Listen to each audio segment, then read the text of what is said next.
हाँ जी बच्चों, आज हम लेके आए हैं केमिस्ट्री का चैप्टर नंबर 2 का पार्ट 2।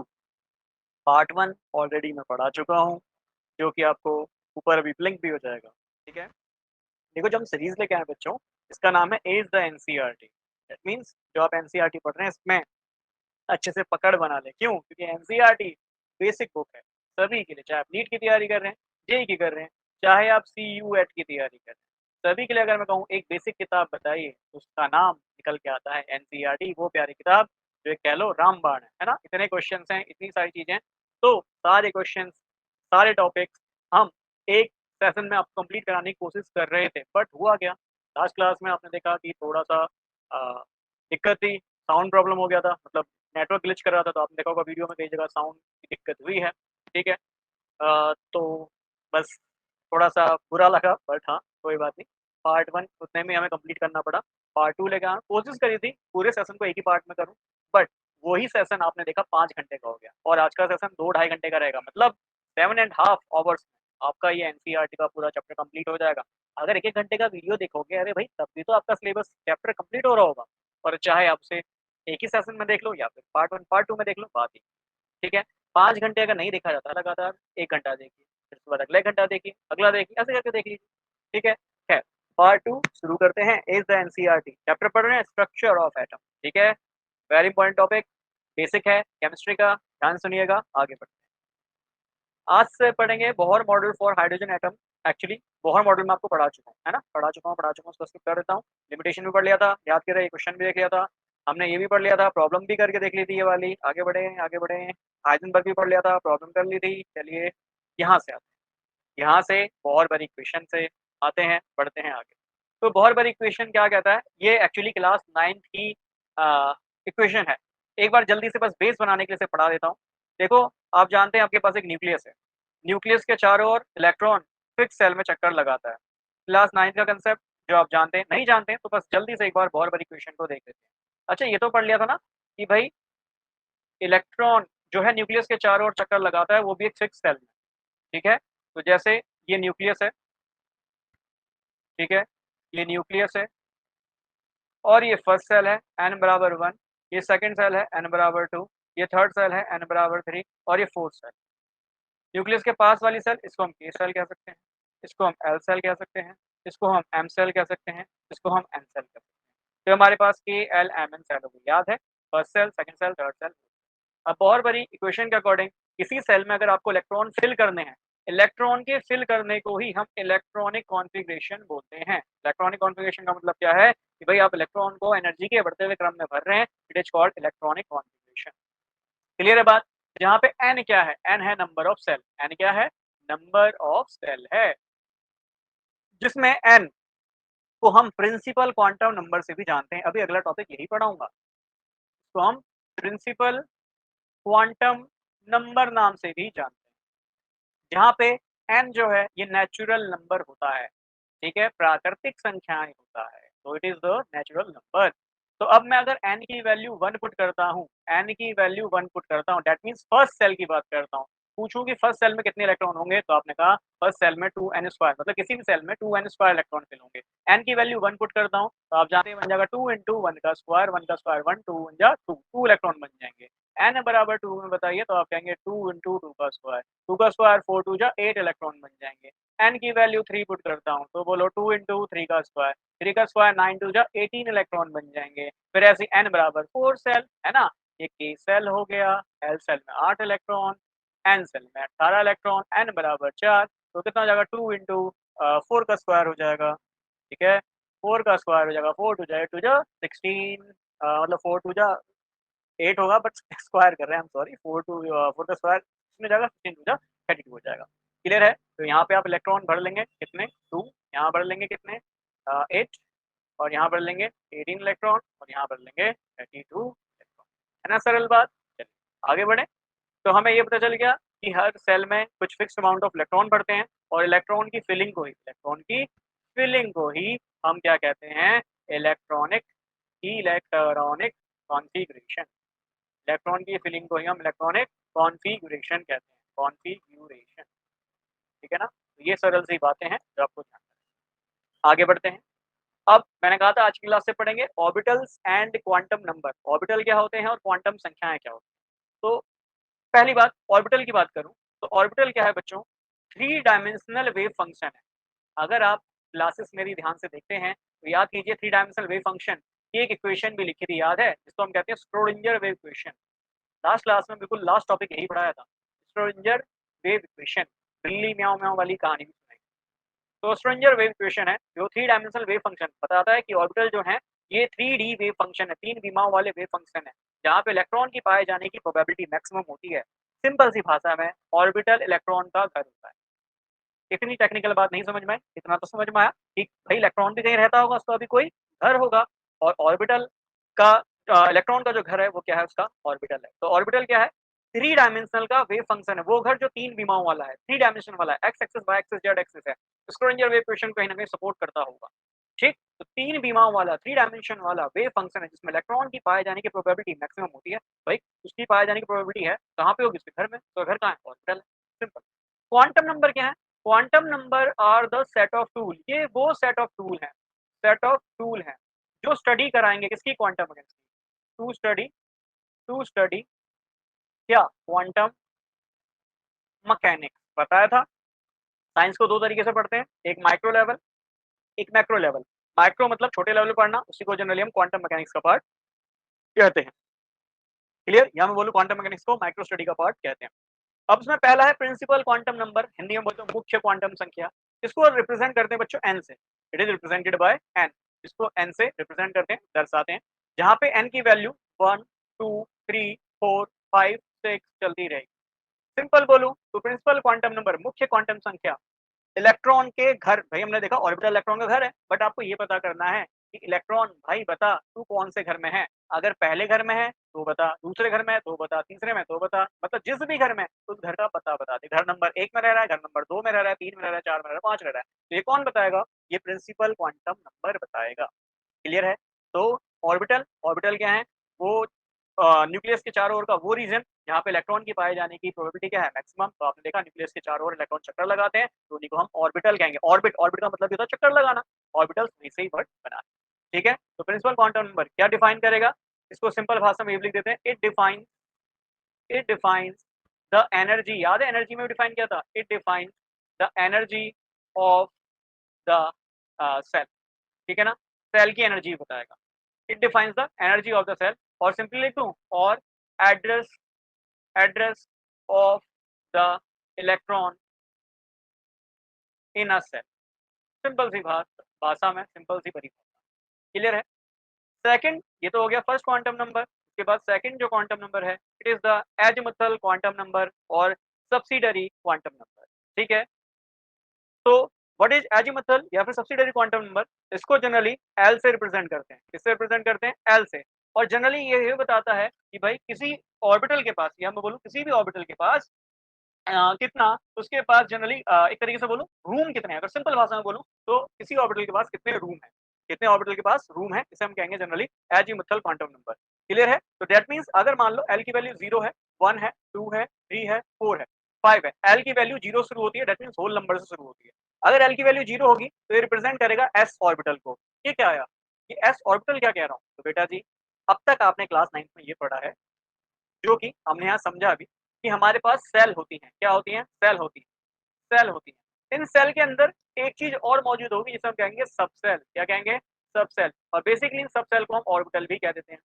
ठीक है ना, सेल, सेल के अंदर भी प्रेजेंट होती है सब सेल, मतलब आपका स्कूल, पूरा स्कूल हो गया सेल, और उसके अंदर जो आपके स्कूल के रूम्स हो गए, क्लास 12, क्लास 10, क्लास 9, क्लास 8, वो सब क्या हो गई, सब सेल हो गई। क्लियर है।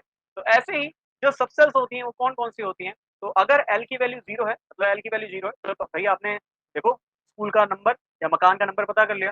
अब आपको ये भी तो पता करना है कि इस मकान में कमरे कितने हैं, तो ऑब्वियस बात है उसे आप कैसे डिफाइन करेंगे, एजीमुथल क्वांटम नंबर से, जिसे हम सब्सिडरी क्वांटम नंबर भी कह रहे हैं। एल बराबर 0 1 2 3 4 5 6 चलता रहेगा। अगर 0 है तो वैसा ऑर्बिटल होगा, 1 होगा तो पी, 2 होगा तो डी, 3 होगा तो एफ, ऐसे यहाँ पे जी, ऐसे आगे एच, ऐसे आगे आई, जे के एलिमेंट चलता रहेगा। क्लियर है। अब आपको और डीप में जानना है कि एजीमुथल क्वांटम नंबर क्या होता है, तो मैं वही कहूँगा क्लासरूम कोर्स में आइए, वहाँ हम और डीप में बात करेंगे। बट अप टू क्लास 11 इतनी बात समझने के लिए काफ़ी है कि अज़ीमुथल क्वांटम नंबर L होता है, जो कहीं न कहीं ये बताता है कि भाई जो अंदर ऑर्बिटल में इलेक्ट्रॉन प्रेज़ेंट है, वो किस स्थिति में, व्हाट इज़ द पोज़ीशन, है ना? व्हाट इज़ द एनर्जी, ये डिफाइन करेगा कौन? Azimuthal quantum number. क्लियर है? अगर L की वैल्यू 0 है, तो ये S ऑर्बिटल को दर्शाएगा, 1 है P को, 2 है D को, F आप आगे कहानी देख रहे हैं। अच्छा, S ऑर्बिटल को ना सिंपली शार्प नाम से भी जानते हैं, शार्प। P को ऐसे प्रिंसिपल भी कह देते हैं, प्रिंसिपल, प्रिंसिपल। D को डिफ्यूज़ कह देते हैं, डिफ्यूज़। F को फंडामेंटल कह देते हैं, फंडामेंटल। तो ये चीज़ आपको यहाँ पे ध्यान में रखनी है। ठीक? चलो खैर, आगे बढ़ें। Next is magnetic orbital quantum number. देखो, मैग्नेटिक ऑर्बिटल का मतलब क्या है कि भाई अगर कोई इलेक्ट्रॉन है, आपने सभी ने देखा था इलेक्ट्रॉन पे माइनस चार्ज होता है, जिसकी भी स्पीशीज़ पे माइनस चार्ज होगा वो इलेक्ट्रिक फील्ड जनरेट करेगा और अगर वो मोशन में है, तो वो इलेक्ट्रिक फील्ड के साथ-साथ मैग्नेटिक फील्ड भी जनरेट करेगा। तो दैट मीन्स मैं कह सकता हूँ जो इलेक्ट्रॉन है, वो होल्ड करके रखता है मैग्नेटिक फील्ड को, ठीक है? इलेक्ट्रॉन मैग्नेटिक फील्ड को भी होल्ड करके रखता है। तो मैग्नेटिक फील्ड को जनरली कैसे निकाला जाता है? तो उसको हम लिखते हैं एमएल से। किससे लिखते हैं? एम के बेस में एल। इसे हम कहते हैं मैग्नेटिक ऑर्बिटल क्वांटम नंबर, ठीक है? और एमएल की जो वैल्यूज़ होती हैं, ये चलती है -L से लेकर +L तक। कहाँ चलती हैं? -L से लेकर +L तक एमएल की वैल्यू चलती है। मान लीजिए यदि L की वैल्यू 0 है, पहला क्वेश्चन अगर L की वैल्यू 0 है तो कौन-सा ऑर्बिटल होगा? तो आप कहेंगे L की वैल्यू 0 होती है तो S ऑर्बिटल होगा। अरे अभी तो पढ़ा, L की वैल्यू 0 है तो कौन-सा ऑर्बिटल होगा? S 1 है तो P, 2 है तो D, 3 है तो F, 4 है तो G, ठीक? अगर L की वैल्यू 0 है तो ये S ऑर्बिटल को दर्शाएगा, ठीक? तो मैं बताओ what is the value of ML? ML की वैल्यू क्या आएगी? तो आप कहेंगे सर -0 से +0 और -0 से +0 तो 0 ही होता है।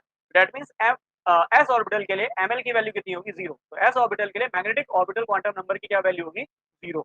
बहुत सरल सी बात। चलो आगे, अगर आपके मैं बोलूँ L की वैल्यू 1 रखें, तो बताओ L की वैल्यू 1 रखने पे कौन-सा ऑर्बिटल होगा? P ऑर्बिटल होगा। अब वही बात है ना, क्या हमें ये चीज़ें एक ही बार में याद हो जाएँगी? नहीं, आपको ये बार-बार रिवाइज़ करना है, मैं इसलिए वर्ड बार-बार बोल रहा हूँ, प्लीज़ डू रिवाइज़, रिविज़न कीजिए। ये वही नर्सरी क्लास है, जब आपने 1, 2, 3 एक बार में नहीं सीखा था। सेम कहानी है, एक बार में नहीं आएगा, बार-बार रिवाइज़ करना पड़ेगा। ठीक है, L की वैल्यू 1 रखता हूँ, तो ये P ऑर्बिटल बनेगा, तो ML की वैल्यू कितनी बन जाएगी? ये बन जाएगी -L से लेकर कितना? +L, तो भाई -1 से लेकर कहाँ तक बनेगी? +1 तक। अब बस एमएल की वैल्यू क्या होती है? एमएल की वैल्यू आर द इंटीजर्स, पूर्ण अंक होने चाहिए। दैट मीन्स -1, 0 और +1। -1 से लेकर +1 में 3 ही इंटीजर होते हैं। कौन से? -1, 0 और +1। आई थिंक इतनी बात आपको यहाँ क्लियर हुई होगी। अब एल की वैल्यू यदि मैं 2 रख दूँ, तो ये कौन-सा ऑर्बिटल होगा? ये डी ऑर्बिटल होगा। ठीक है? ये डी ऑर्बिटल होगा। एमएल की वैल्यू कहाँ से कहाँ तक बनेगी? तो ये बनेगी -L से लेकर +L। दैट मीन्स ये वैल्यू -2 से लेकर +2 की बनेगी।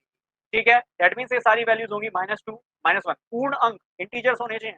तो 2, -2, -1, 0, +1 और +2 ये वैल्यू आपको देखने को मिलेगी। क्लियर है? ऐसे ही L की वैल्यू अगर मैं 3 रखता हूँ, तो ये क्या हो जाएगा? ये F ऑर्बिटल हो जाएगा। ठीक है? F ऑर्बिटल हो जाएगा। तो बताएँ ML की वैल्यू क्या आएगी? तो आप कहेंगे सर ML की वैल्यू -L से लेकर +L तक आएगी। -L का मतलब कितना आएगा बोलो? 3 से लेकर ये वैल्यू +3 तक आएगी। -3 से +3 में कौन-कौन से जो है इंटीजर आते हैं? तो आप कहेंगे सर -3, -2, -1, 0, +1, +2 एंड +3। ये इंटीजर आएँगे, 7 इंटीजर यहाँ आएँगे। यहाँ देखो 1 इंटीजर आ रहा है, यहाँ 3 इंटीजर आ रहे हैं, यहाँ 5 इंटीजर आ रहे हैं और यहाँ 7 इंटीजर आ रहे हैं। दैट मीन्स यहाँ मैग्नेटिक ऑर्बिटल क्वांटम नंबर किस ऑर्बिटल के कितना होगा, ये आपको समझ में भी आ रहा होगा। चलिए आगे बढ़ते हैं। अब है next, it is the electronic spin. क्या ये भी क्वांटम नंबर है? तो काफ़ी बुक्स में या हर जगह ही हर जगह का मतलब है मैक्सिमम बुक में कि भाई इसको जनरली क्वांटम नंबर में कंसीडर नहीं किया जाता है। ये क्या है? इलेक्ट्रॉन की स्पिन है। देखो इलेक्ट्रॉन, ये इलेक्ट्रॉन है, ठीक है? मान लो इलेक्ट्रॉन अपने चारों ओर घूम रहा है मतलब खुद की स्पिनिंग कर रहा है। ध्यान सुनना, खुद की कर रहा है स्पिनिंग, ठीक है? तो मान लो ये इलेक्ट्रॉन है और ये खुद के चारों ओर घूम रहा है, खुद के चारों ओर घूम रहा है, तो क्या कर रहा है? स्पिनिंग कर रहा है। तो यही बोल रहा है इसमें कि व्हाट इज़ द इलेक्ट्रॉन की स्पिन? इलेक्ट्रॉन की स्पिन क्या होगी?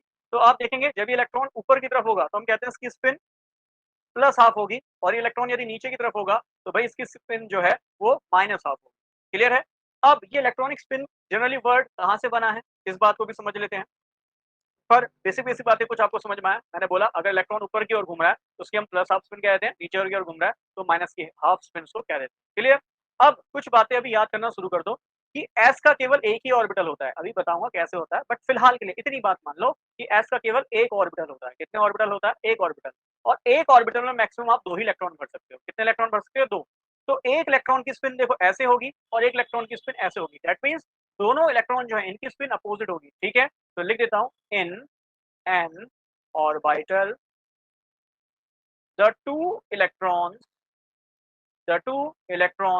when they are filled, when they एक मिनट दीजिएगा,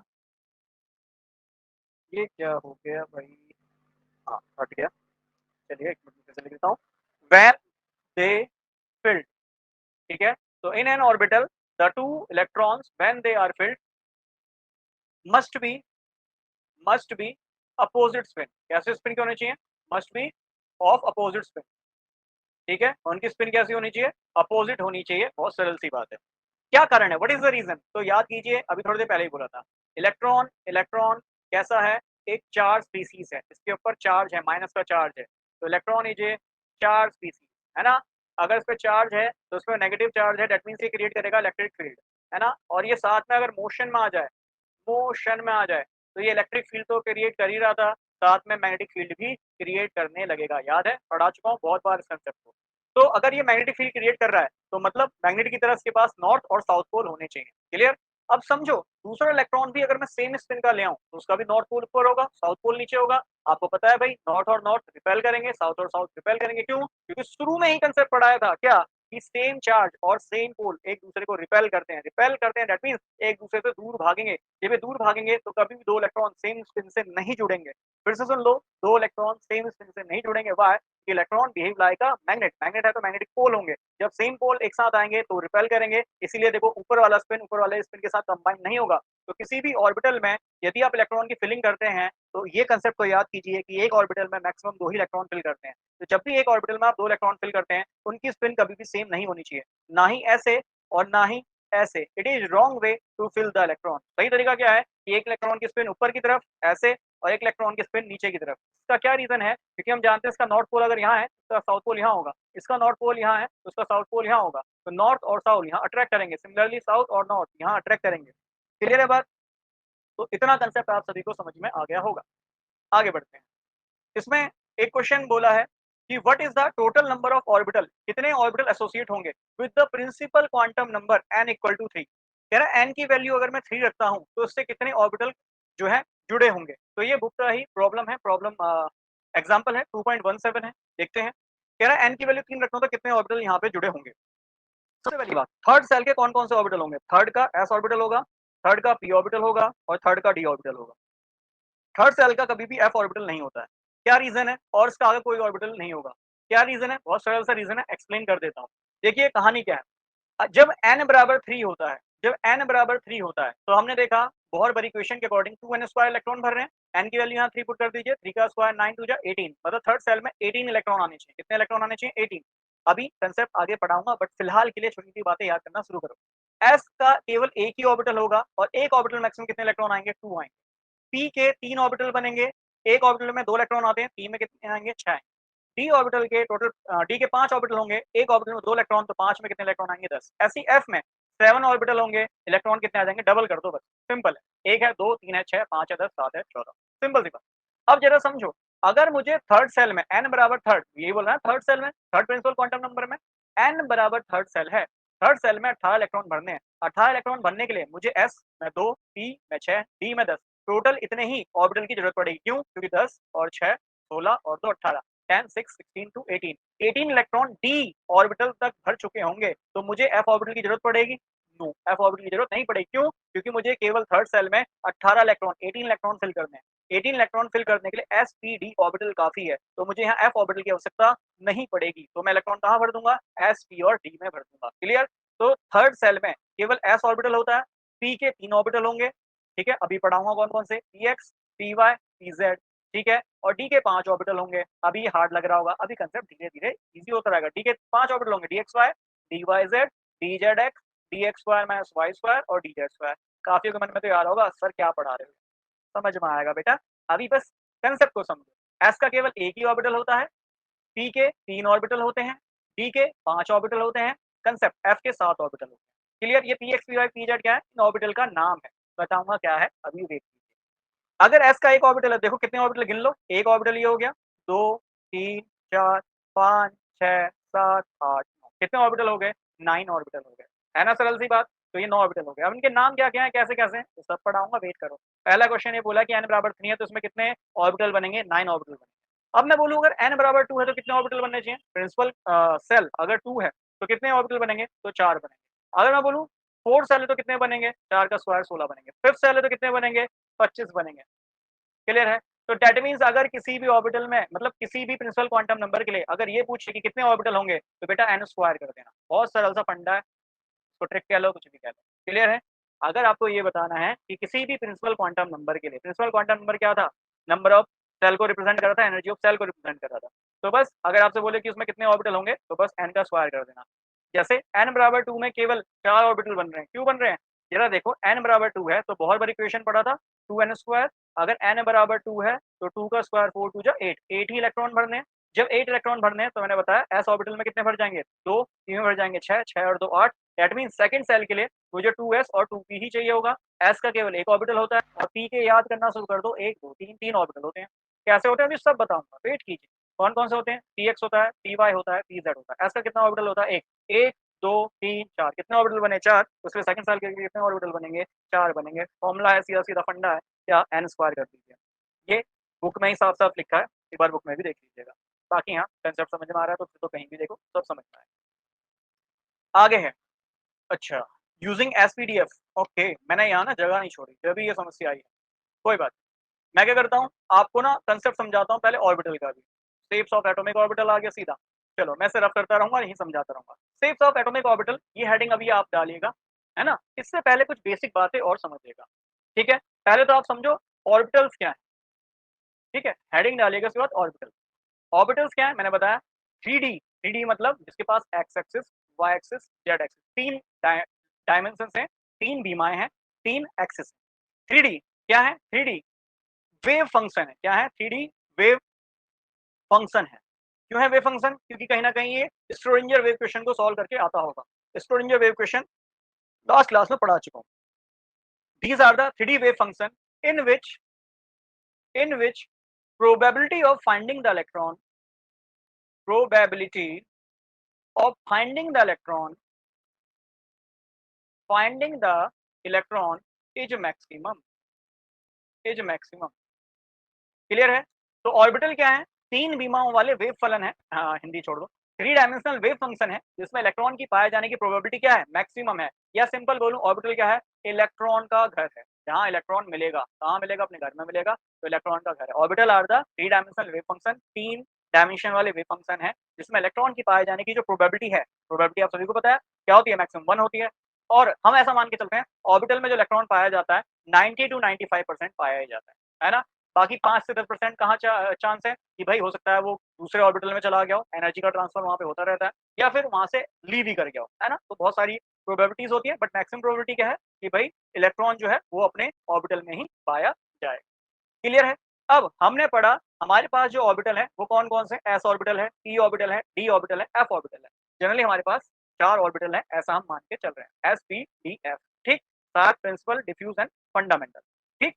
तो एस ऑर्बिटल, अब क्वेश्चन ये राइज होता है कि एस ऑर्बिटल भाई घर है, तो एस ऑर्बिटल के कितने घर होंगे, तो एस का मात्र एक ही घर होता है। और एक घर में मैक्सिमम कितने इलेक्ट्रॉन आ सकते हैं, 2 इलेक्ट्रॉन आ सकते हैं। उनकी स्पिन कैसे होनी चाहिए, अपोजिट होनी चाहिए, सब पढ़ा है ना। स्पिन कैसे होनी चाहिए, इलेक्ट्रॉन की अपोजिट होनी चाहिए। क्यों, क्योंकि इलेक्ट्रॉन बिहेव करता है मैग्नेटिक फील्ड की तरह। अगर ये दोनों ही मैग्नेटिक फील्ड बना रहे हैं तो भैया फील्ड अपोजिट होनी चाहिए, मतलब नॉर्थ वाला साउथ को अट्रैक्ट करना चाहिए, साउथ वाला नॉर्थ को अट्रैक्ट करना चाहिए, ठीक है। तो एस का केवल एक ही ऑर्बिटल होता है। तो अगर क्वेश्चन पूछा जाए एस का कितना ऑर्बिटल है, तो हम सिंपली कहेंगे सर एस का एक ही ऑर्बिटल है। क्यों एक ही ऑर्बिटल है, तो अगर नंबर ऑफ ऑर्बिटल पता लगाना है तो फॉर्मूला क्या होता है, number of orbital, number of orbital के लिए फॉर्मूला होता है 2l+1, इट इज 2l+1। चलो एस ऑर्बिटल के लिए एल की वैल्यू बता दो, 0 होती है। अरे लिखा था ना अभी थोड़ी देर पहले, फिर से लिख देता हूँ। एल की वैल्यू 0 1 2 3 4 5 होती है। अगर 0 है तो ये एस ऑर्बिटल होगा, 1 है तो ये पी ऑर्बिटल होगा, 2 है तो डी ऑर्बिटल होगा, 3 है तो एफ ऑर्बिटल होगा, जी एच आई जे के एल एम चलाता रहना। क्लियर। अब जरा देखो एल की वैल्यू 0 है, ठीक। मैं इस मामले में एल की वैल्यू 0 पुट कर दूं तो देखो 2l+1 है फॉर्मूला। अगर आपको क्या पता लगाना है, नंबर ऑफ ऑर्बिटल पता लगाने हैं, तो 2l+1 रखिए। तो 2l की वैल्यू कितनी है ऑर्बिटल के लिए, 0+1, 2 इंटू 0+1 कितना है 1। तो एस का कितना ऑर्बिटल होता है, ये तो कह रहा हूँ एस का केवल एक ही ऑर्बिटल होता है। तो number of orbital for S is 1। Clear बात। अब अगर आपको पता लगाना हो number of electron in the orbital, ठीक है, number of electron in the orbital, orbital में इलेक्ट्रॉन की संख्या कितनी है, तो बस 2 से मल्टीप्लाई कर देना, 2 से मल्टीप्लाई कर देना। क्यों? क्योंकि हमने देखा भाई एक ऑर्बिटल में मैक्सिमम 2 ही इलेक्ट्रॉन भर पाते हो, तो अगर यहाँ पे 2 इंटू 2l+1 करोगे, करके देखना जरा, 2 इंटू 2 इंटू 0+1, तो 2 0 0 2 1 2, कितने इलेक्ट्रॉन आएंगे? एस ऑर्बिटल में मैक्सिमम आप 2 ही इलेक्ट्रॉन फिल कर सकते हो, बहुत बहुत सरल सी बात है। क्लियर है? एस ऑर्बिटल में आप कितने इलेक्ट्रॉन फिल कर सकते हो? मैक्सिमम 2 ही इलेक्ट्रॉन फिल कर सकते हो, बहुत सरल सी बात। क्लियर? अब इसका स्क्रीनशॉट ले लो जल्दी से, मैं इसको इरेज करने वाला हूँ। ठीक है, मैं इरेज ऑल इंक करने वाला हूँ, ठीक है, पी ऑर्बिटल डी ऑर्बिटल को भी देख लेते हैं, फिर उनकी सेप भी पढ़ेंगे और जो पिछले क्वेश्चन रह गए उनको भी करा देंगे। ठीक है ना? तो सब कुछ कराना है, नोट्स बनाते हुए चलिए, प्रॉपर स्क्रीनशॉट ले लिया होगा, बातों बातों में रफ कर देता हूँ। Erase all ink on the slide कर देते हैं। चलो, अब इसके बाद अगर आपके पास पी ऑर्बिटल है, पी ऑर्बिटल है, तो भाई फिर से नंबर ऑफ ऑर्बिटल, देखो मैं आपके लिए फिर से लिख रहा हूँ, नंबर ऑफ ऑर्बिटल तो आपने फिर से लिखना, के लिए फॉर्मूला क्या है? 2l+1, कितना है? 2l+1, ठीक है। और नंबर ऑफ इलेक्ट्रॉन के लिए क्या फॉर्मूला है? तो यह है कितना? 2 इंटू 2l+1। भैया पी ऑर्बिटल के लिए एल की वैल्यू कितनी होती है? 1 होती है, फिर से लिख दूं, एल की वैल्यू 0 1 2 3 4, याद हो जाएगा आपको, 0 है तो एस 1 है, तो पी 2 है तो डी 3 है, तो एफ। बेटा यहाँ बस टाइम का कंस्ट्रेन है और कोई दिक्कत नहीं है, क्योंकि 7-7 घंटे का वीडियो बनेगा, तो मुझे पता है आप में से काफी बच्चों ने देखा ही नहीं होगा, बिल्कुल आधे आधे वीडियो में देखता हूँ, शुरू में व्यूज बहुत अच्छे व्यूज आते हैं, पर वो धीरे धीरे धीरे धीरे करके सोने लगते हैं, और वही समस्या है। ठीक है, खैर एल की वैल्यू 1 पुट करता हूँ, क्यों? क्योंकि पी ऑर्बिटल के लिए एल की वैल्यू, पी के लिए एल की वैल्यू कितनी होती है? 1 होती है, तो 1 पुट कर दी, फॉर्मूला पुट कर देते हैं, तो पहले ऑर्बिटल पता लगाते हैं, तो 2l+1 फॉर्मूला है, तो देखिए 2 इंटू 1+1, कितने पी के ऑर्बिटल बनते हैं? 3 ऑर्बिटल बनते हैं। नंबर ऑफ इलेक्ट्रॉन के लिए क्या करेंगे? 2 से मल्टीप्लाई कर देंगे, 2 into 2l+1, that means 2 into 1 plus के 1, ठीक है, 2 और 1 3 2 जा 6, सिंपल है, डबल कर देना, ऑर्बिटल पता लगा लिया, उसके डबल इलेक्ट्रॉन कर दो, ये तो करा है इस फॉर्मूले में, और क्या करा। क्लियर है? तो पी के 3 ऑर्बिटल होते हैं बेटा, पी के 3 ऑर्बिटल होते हैं, एस का एक ऑर्बिटल था, पी के 3 ऑर्बिटल कौन कौन से? पी का एक्स, पी का वाई, पी का जेड, पी के 3 ऑर्बिटल होते हैं, P X, P Y, P Z. Clear? अब एक ऑर्बिटल में आप 2 इलेक्ट्रॉन भरते हो, एक में 2 भरते हो, एक में 2 भरते हो बेटा, बट मैंने इलेक्ट्रॉन है ऐसे ऐसे भर दिया, ऐसे नहीं भरते हैं, इलेक्ट्रॉन को पहले सिंगल सिंगल भरते हैं, देन पेयरिंग करते हैं, हुंड्स का नियम पढ़ाऊंगा अभी, वेट करो, देखो यही तो है, धीरे धीरे वेट करो, सब कुछ समझ में आएगा, पर वेट करना बहुत जरूरी है। पी के 3 ऑर्बिटल है, 6 इलेक्ट्रॉन भर दिए, कोई बड़ी बात नहीं है। क्लियर? तो पी के मैक्सिमम, पी के 3 ऑर्बिटल होंगे जिसमें मैक्सिमम आप 6 इलेक्ट्रॉन भर सकते हो, देखो मिनिमम तो 0 भी हो सकता है ना, मैक्सिमम कितने भर सकता हूँ? 6 ही भर सकता हूँ, क्योंकि 3 ऑर्बिटल है, एक ऑर्बिटल में 2 इलेक्ट्रॉन, 3 ऑर्बिटल में 6 इलेक्ट्रॉन, खत्म।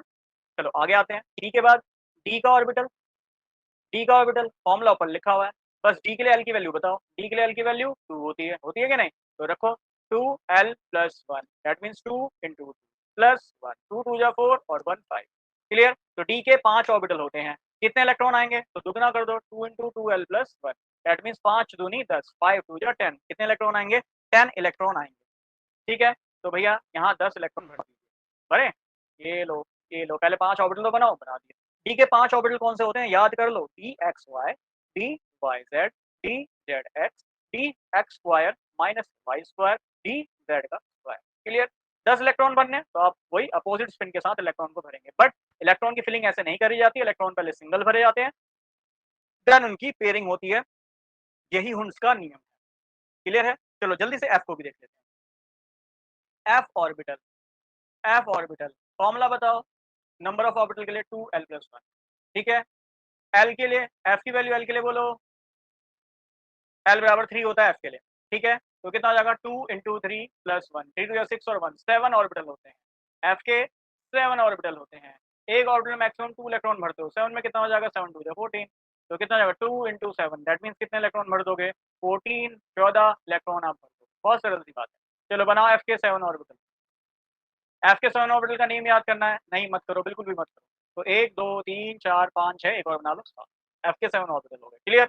अच्छा कुछ बातें और ध्यान रखना, पी के 3 ऑर्बिटल है ना, देखो उसके हमने एमएल की वैल्यू, मैग्नेटिक क्वांटम नंबर की वैल्यू निकाली थी, देखो -1 0 और +1, पी नहीं आई थी, याद करो, याद करो, कहाँ गया, कहाँ आ गया, ढूंढो, ढूंढो कहाँ गया, कहाँ गया, ये रहा, देखो कैसे रखी थी एमएल की वैल्यू, एमएल की वैल्यू थी -1 से लेकर +l, ठीक है नहीं, तो एल की वैल्यू पी के लिए 1 होती है, 1 रखा, तो -1 से +1, -1 से +1 के बीच में कितने इंटीजर आते हैं? -1 0 +1, तो वो इंटीजर को बस यहाँ पे रख दो। अब इसका क्या तात्पर्य है वो भी समझाऊंगा, फिलहाल ऐसे यहाँ डी के लिए -2 -1 0 +1 और +2 ये वैल्यू देखने को मिलेगी। ऐसे यहाँ देखना एफ के लिए -3 -2 -1 0 +1 +2 और +3 देखने को मिलेगी।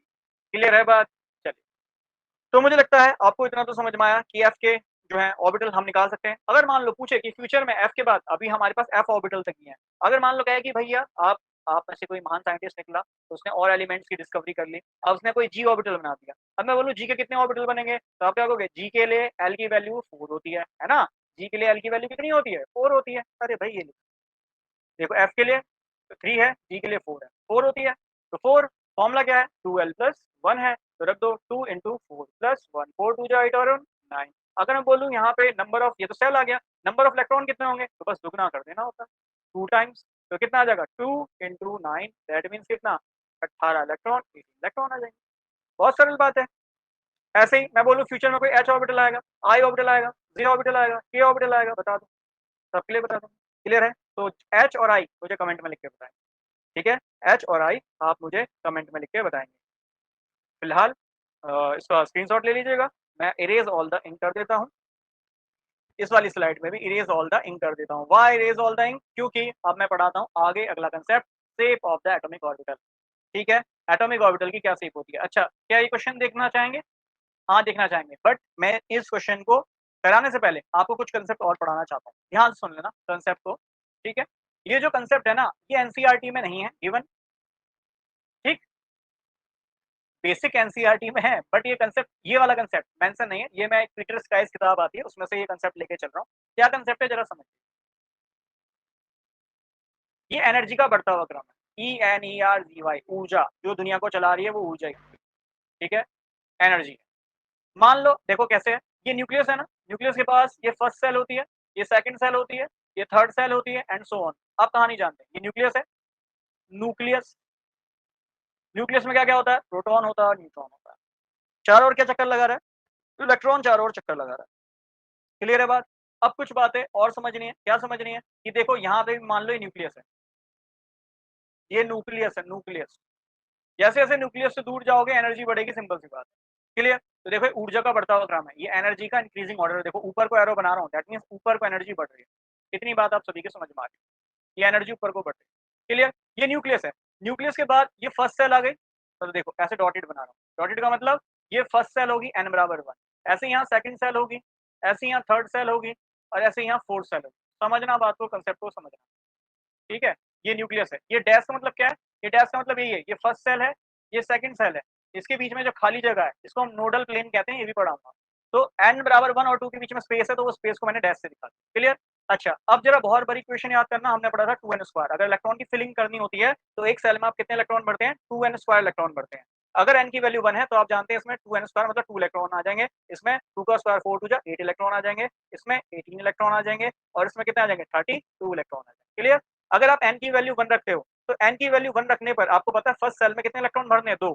अगर आपको पता है 2 इलेक्ट्रॉन भरने हैं और 2 इलेक्ट्रॉन भरने के लिए s ऑर्बिटल काफी होता है, 2 इलेक्ट्रॉन भरने के लिए, अभी तो हमने देखा, तो खैर मैंने रेस कर दिया, बट ध्यान से सुनना, थोड़ा सा अभी वीडियो को ही बैक करके देख लेना। हमने देखा कि s ऑर्बिटल में मैक्सिमम 2 इलेक्ट्रॉन आते हैं और फर्स्ट सेल में केवल 2 इलेक्ट्रॉन भरने हैं। जब 2 इलेक्ट्रॉन भरने के लिए s ऑर्बिटल काफी है तो भाई इस सेल का नाम क्या हो जाएगा 1s, क्या नाम हो जाएगा 1s, फर्स्ट सेल का s ऑर्बिटल, क्लियर।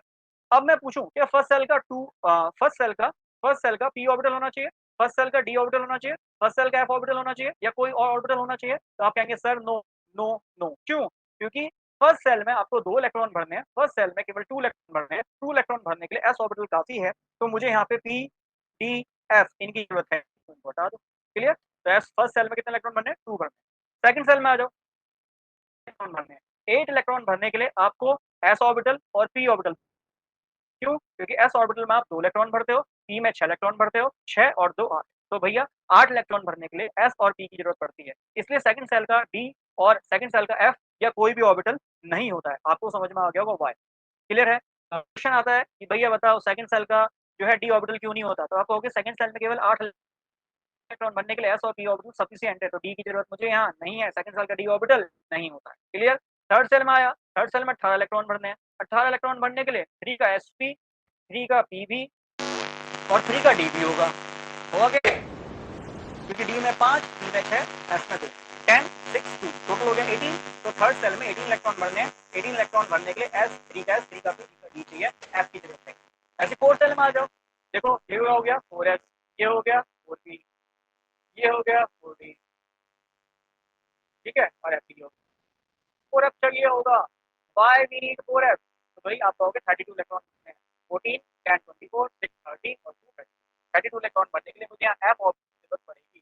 क्लियर है। क्वेश्चन नंबर 1, फर्स्ट सेल में एस ऑर्बिटल है, पीडी क्यों नहीं है, 2 इलेक्ट्रॉन भरने, 2 इलेक्ट्रॉन भरने के लिए एस ऑर्बिटल तो आपकी पीडी। क्लियर। तो आपको मुझे लगता है इन क्वेश्चन के आंसर मिल गए होंगे कि 1 का एस ही होता है, 2 डी नहीं होता है, 2 का एस, 2 का पी होता है, 2 का डी और एफ नहीं होता है। रीजन मिल गया, स्क्रीनशॉट ले लीजिएगा, इरेज ऑल दैट। क्लियर है। तो आई थिंक इतने कंसेप्ट आप सभी के समझ में आ गए हैं। तो आगे चलते हैं, shape of atomic orbital. Shape of atomic orbital को समझते हैं, कंसेप्ट को समझते हैं, आगे बढ़ते हैं। तो बच्चों, एटम का ऑर्बिटल कौन कौन सा ऑर्बिटल होता है? पहला हमने देखा फर्स्ट एस ऑर्बिटल, कौन सा है? एस का ऑर्बिटल। क्लियर। एस ऑर्बिटल की शेप ऑफ एटॉमिक ऑर्बिटल पढ़ रहे हैं ना, शेप कैसी होती है? इसकी शेप होती है spherical, the shape is spherical symmetrical, मतलब ये एस ऑर्बिटल पूरी तरह गोल होता है, पूरी तरह गोल, है ना, मतलब न्यूक्लियस से सारी जगह रेडियस फिक्स होगी, पूरी तरह गोल। स्फेरिकल, बेटा स्फेयर पहली बात तो समझो क्या होता है, बॉल होता है, अपने हाथ में बॉल को पकड़ना, बॉल कैसा है? 3D, ठीक है ना, तो एस ऑर्बिटल भी ऐसा ही 3D होता है। क्या होता है? 3D होता है, 3D, 3D होता है, 3D। ये एस का ऑर्बिटल कैसा है? Spherical symmetrical, it is the S orbital. Clear है बात? आगे सेकंड, इसके बाद है पी ऑर्बिटल। पी का ऑर्बिटल कैसा होता है? ये होता है डंबल, वही डंबल से बॉडी बनाई जाती है, बट ये कुछ अलग तरह से दिखाई देगा, ध्यान से देखना कैसे। एक्चुअली पी की जो एक्चुअल से बात है वो कुछ ऐसी होती है, ऐसी, ठीक है। अब इसको एक बिल्कुल रॉड से जोड़ेंगे तो एक डंबल ही दिखाई देगा, ऐसा कुछ नहीं, ऐसा कुछ डंबल की तरह नहीं, ठीक है, इसलिए इसको डंबल कहा जाता है। बट इन ड्रॉ जब हम इसको बनाते हैं एक्चुअली तो ये कुछ ऐसे भी दिखाते हैं, ऐसे भी दिखाते हैं। क्लियर है, इसको हम डंबल कहते हैं। तो पी के कितने ऑर्बिटल होते हैं सर? आपने अभी तो बताया था 3 ऑर्बिटल होते हैं कि नहीं? अब वो कौन कौन से होते हैं सर? आपने बताया था पी एक्स होता है, पी वाई होता है और पी जेड होता है। सर आपने बिल्कुल बिल्कुल बताया, बिल्कुल बताया। पी के 3 ऑर्बिटल होते हैं, पी एक्स, पी वाई और क्लियर है। और आंसर यहाँ देने होते हैं, बट वही टाइम लगते हैं, बहुत सारी चीज़ें और समझाता, बट हाँ मेन मेन चीज़ें, क्योंकि हम एनसीईआरटी पढ़ रहे हैं तो एनसीईआरटी की बहुत सारी बातें मैं आपको बता रहा हूँ, कुछ चीज़ें मैं और बुक से भी लेके चल रहा हूँ। क्यों? क्योंकि कुछ चीज़ें समझने के लिए हमें एनसीईआरटी से थोड़ा सा बियॉन्ड जाना है, ठीक है। तो पी के 3 ऑर्बिटल होते हैं, कौन से होते हैं? डबल होते हैं, सेम याद रखना, P by P Z. Clear. इसके बाद थर्ड बढ़े, आगे बढ़े, डी ऑर्बिटल बढ़े, डी ऑर्बिटल, डी ऑर्बिटल। पिताजी डी के कितने ऑर्बिटल होते हैं? हमने पढ़ा सर 5 ऑर्बिटल होते हैं। शेप कैसी होती है? शेप होती है इसकी डबल डंबल, मतलब 2 बार डंबल होंगे, double dumbbell, dumbbell, double dumbbell. ठीक है। अच्छा, इसके 5 ऑर्बिटल को ना 2 तरीके से क्लासिफाई करते हैं। 3 ऑर्बिटल ऐसे होते हैं, 3 ऑर्बिटल ऐसे होते हैं जो होते हैं between the axis, between the axis. Axis कौन कौन सी होती है? अगर ये एक्स एक्सिस है, ये वाई है, ये एक्स एक्सिस है, ये वाई एक्सिस है, ये ऑर्बिटल इनके बीच में होंगे। कहाँ होंगे? इनके बीच में, इनके बीच में, इन एक्सिस के बीच में। क्लियर है। अब ये एक्स एक्सिस है, वाई एक्सिस है, एक्स और वाई के बीच में है, तो इसलिए इसका नाम बनता है, इसका नाम बनता है डी एक्स वाई। क्यों? क्योंकि एक्स और वाई के बीच में, इसलिए मैं कह रहा हूँ 3 ऑर्बिटल आपको याद रखना है, एक्सिस के बीच में, एक्स और वाई के बीच में। क्लियर। अब ये जो पत्तियां है ना, इसको हम कहते हैं लोब। क्या कहते हैं? ये फूल पत्तियां जो बनाई हैं, पत्तियां पत्तियां पत्तियां पत्तियां, लोब से 4। कितने डंबल दिखाई दे रहे हैं? एक डंबल ये दिख रहा है, एक डंबल ये दिख रहा है, 2 डंबल दिख रहे हैं। इसकी शेप कैसी है? डबल डंबल, ठीक है ना, शेप कैसी? ऐसी देखो, डी के 5 ऑर्बिटल दिखाए थे, दूसरा कौन सा था? D Y Z. तो आपको समझ में आ गया होगा, बिटवीन द एक्सिस किसके बीच में होगा? वाई और जेड एक्सिस के बीच। ये भी बिटवीन द एक्सिस वाई और जेड एक्सिस के बीच। ऐसे आगे देखो,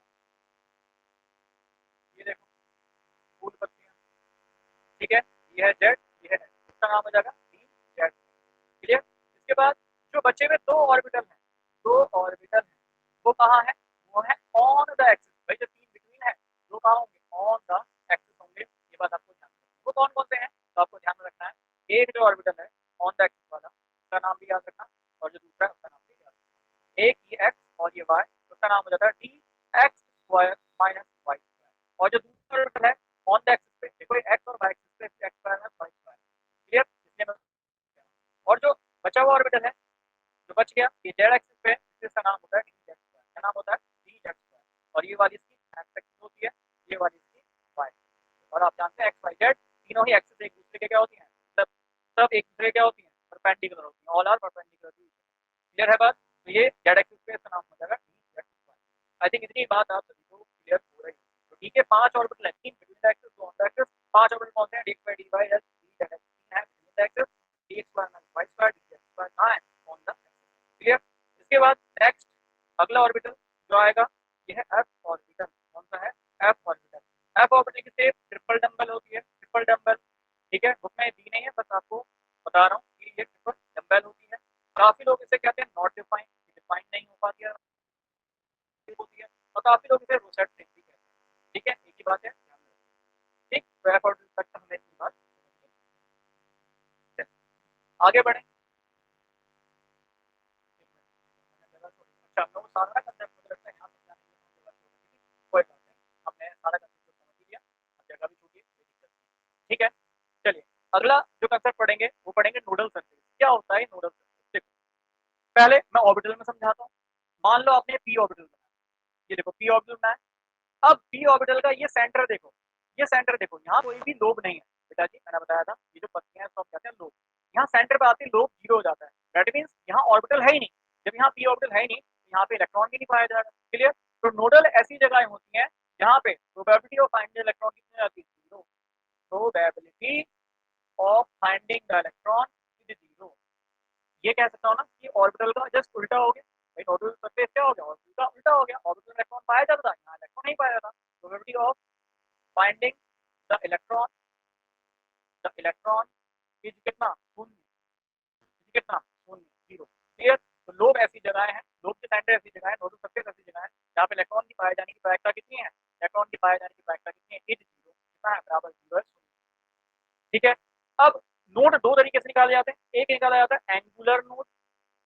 एंगुलर नोड ये सिंपल एल होता है। कितना होता है?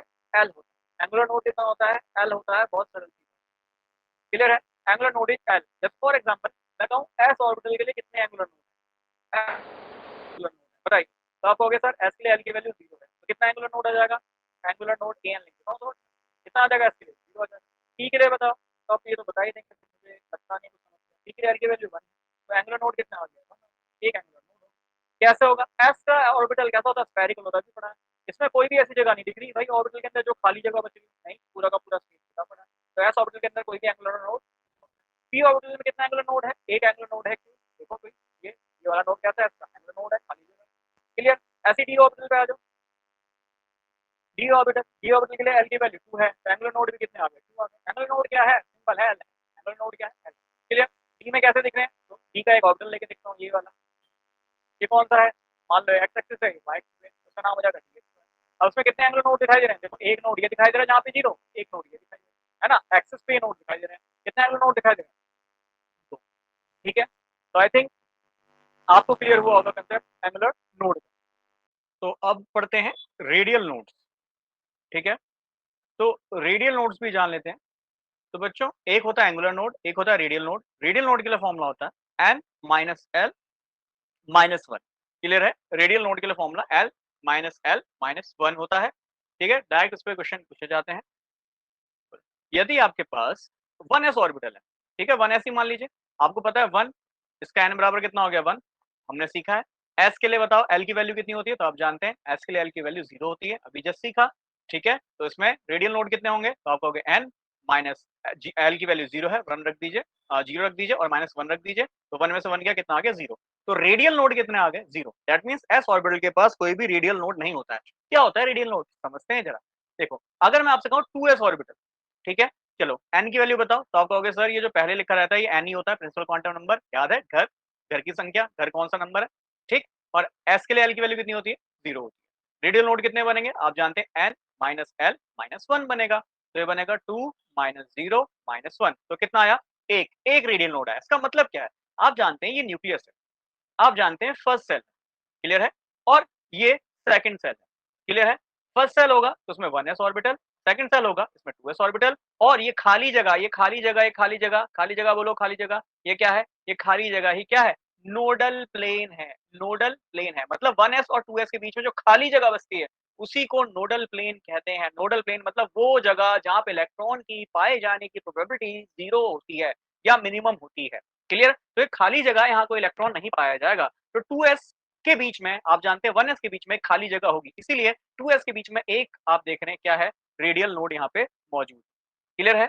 उस 2s के बीच में यहाँ पे एक रेडियल नोड मौजूद है। क्लियर? ऐसे ही मैं बोलूँ कि बताओ 3p में कितने रेडियल नोड होंगे, तो आप कहोगे फॉर्मूला होता है रेडियल नोड का n माइनस l माइनस 1, तो आप कहोगे सर 3p की अगर मैं बात कर रहा हूँ तो n की वैल्यू यहाँ 3 हो गई, भाई जो पहले लिखा रहता है n ही होता है।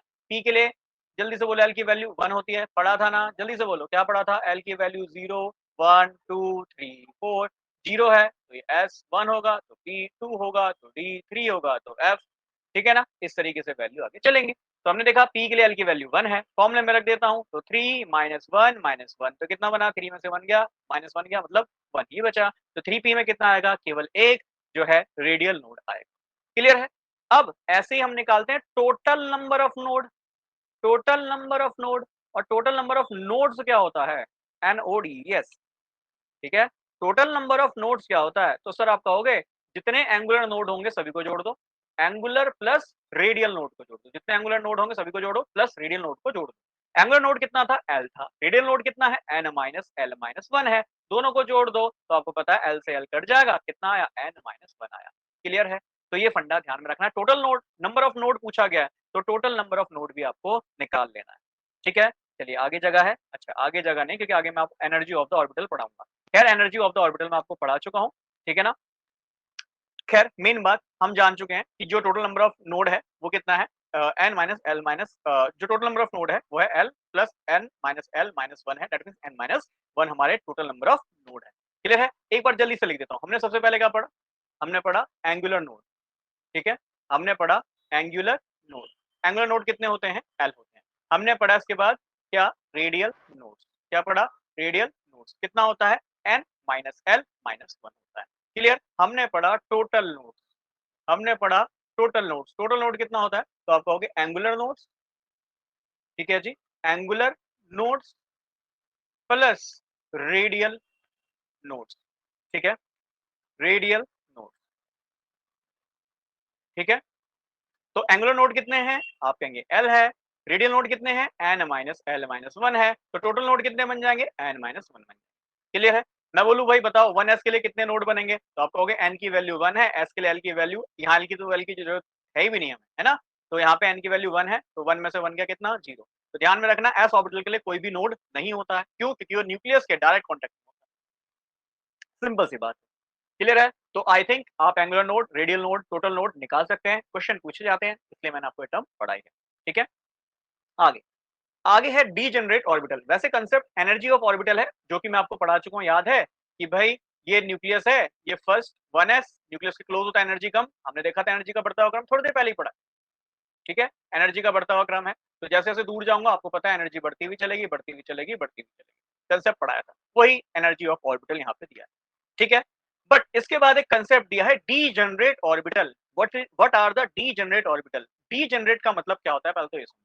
डीजेनरेट का मतलब होता है ऐसे ऑर्बिटल्स जिनकी सेम एनर्जी है, orbitals having the same energy but different state, उनकी जो स्टेट्स है ना वो अलग अलग है।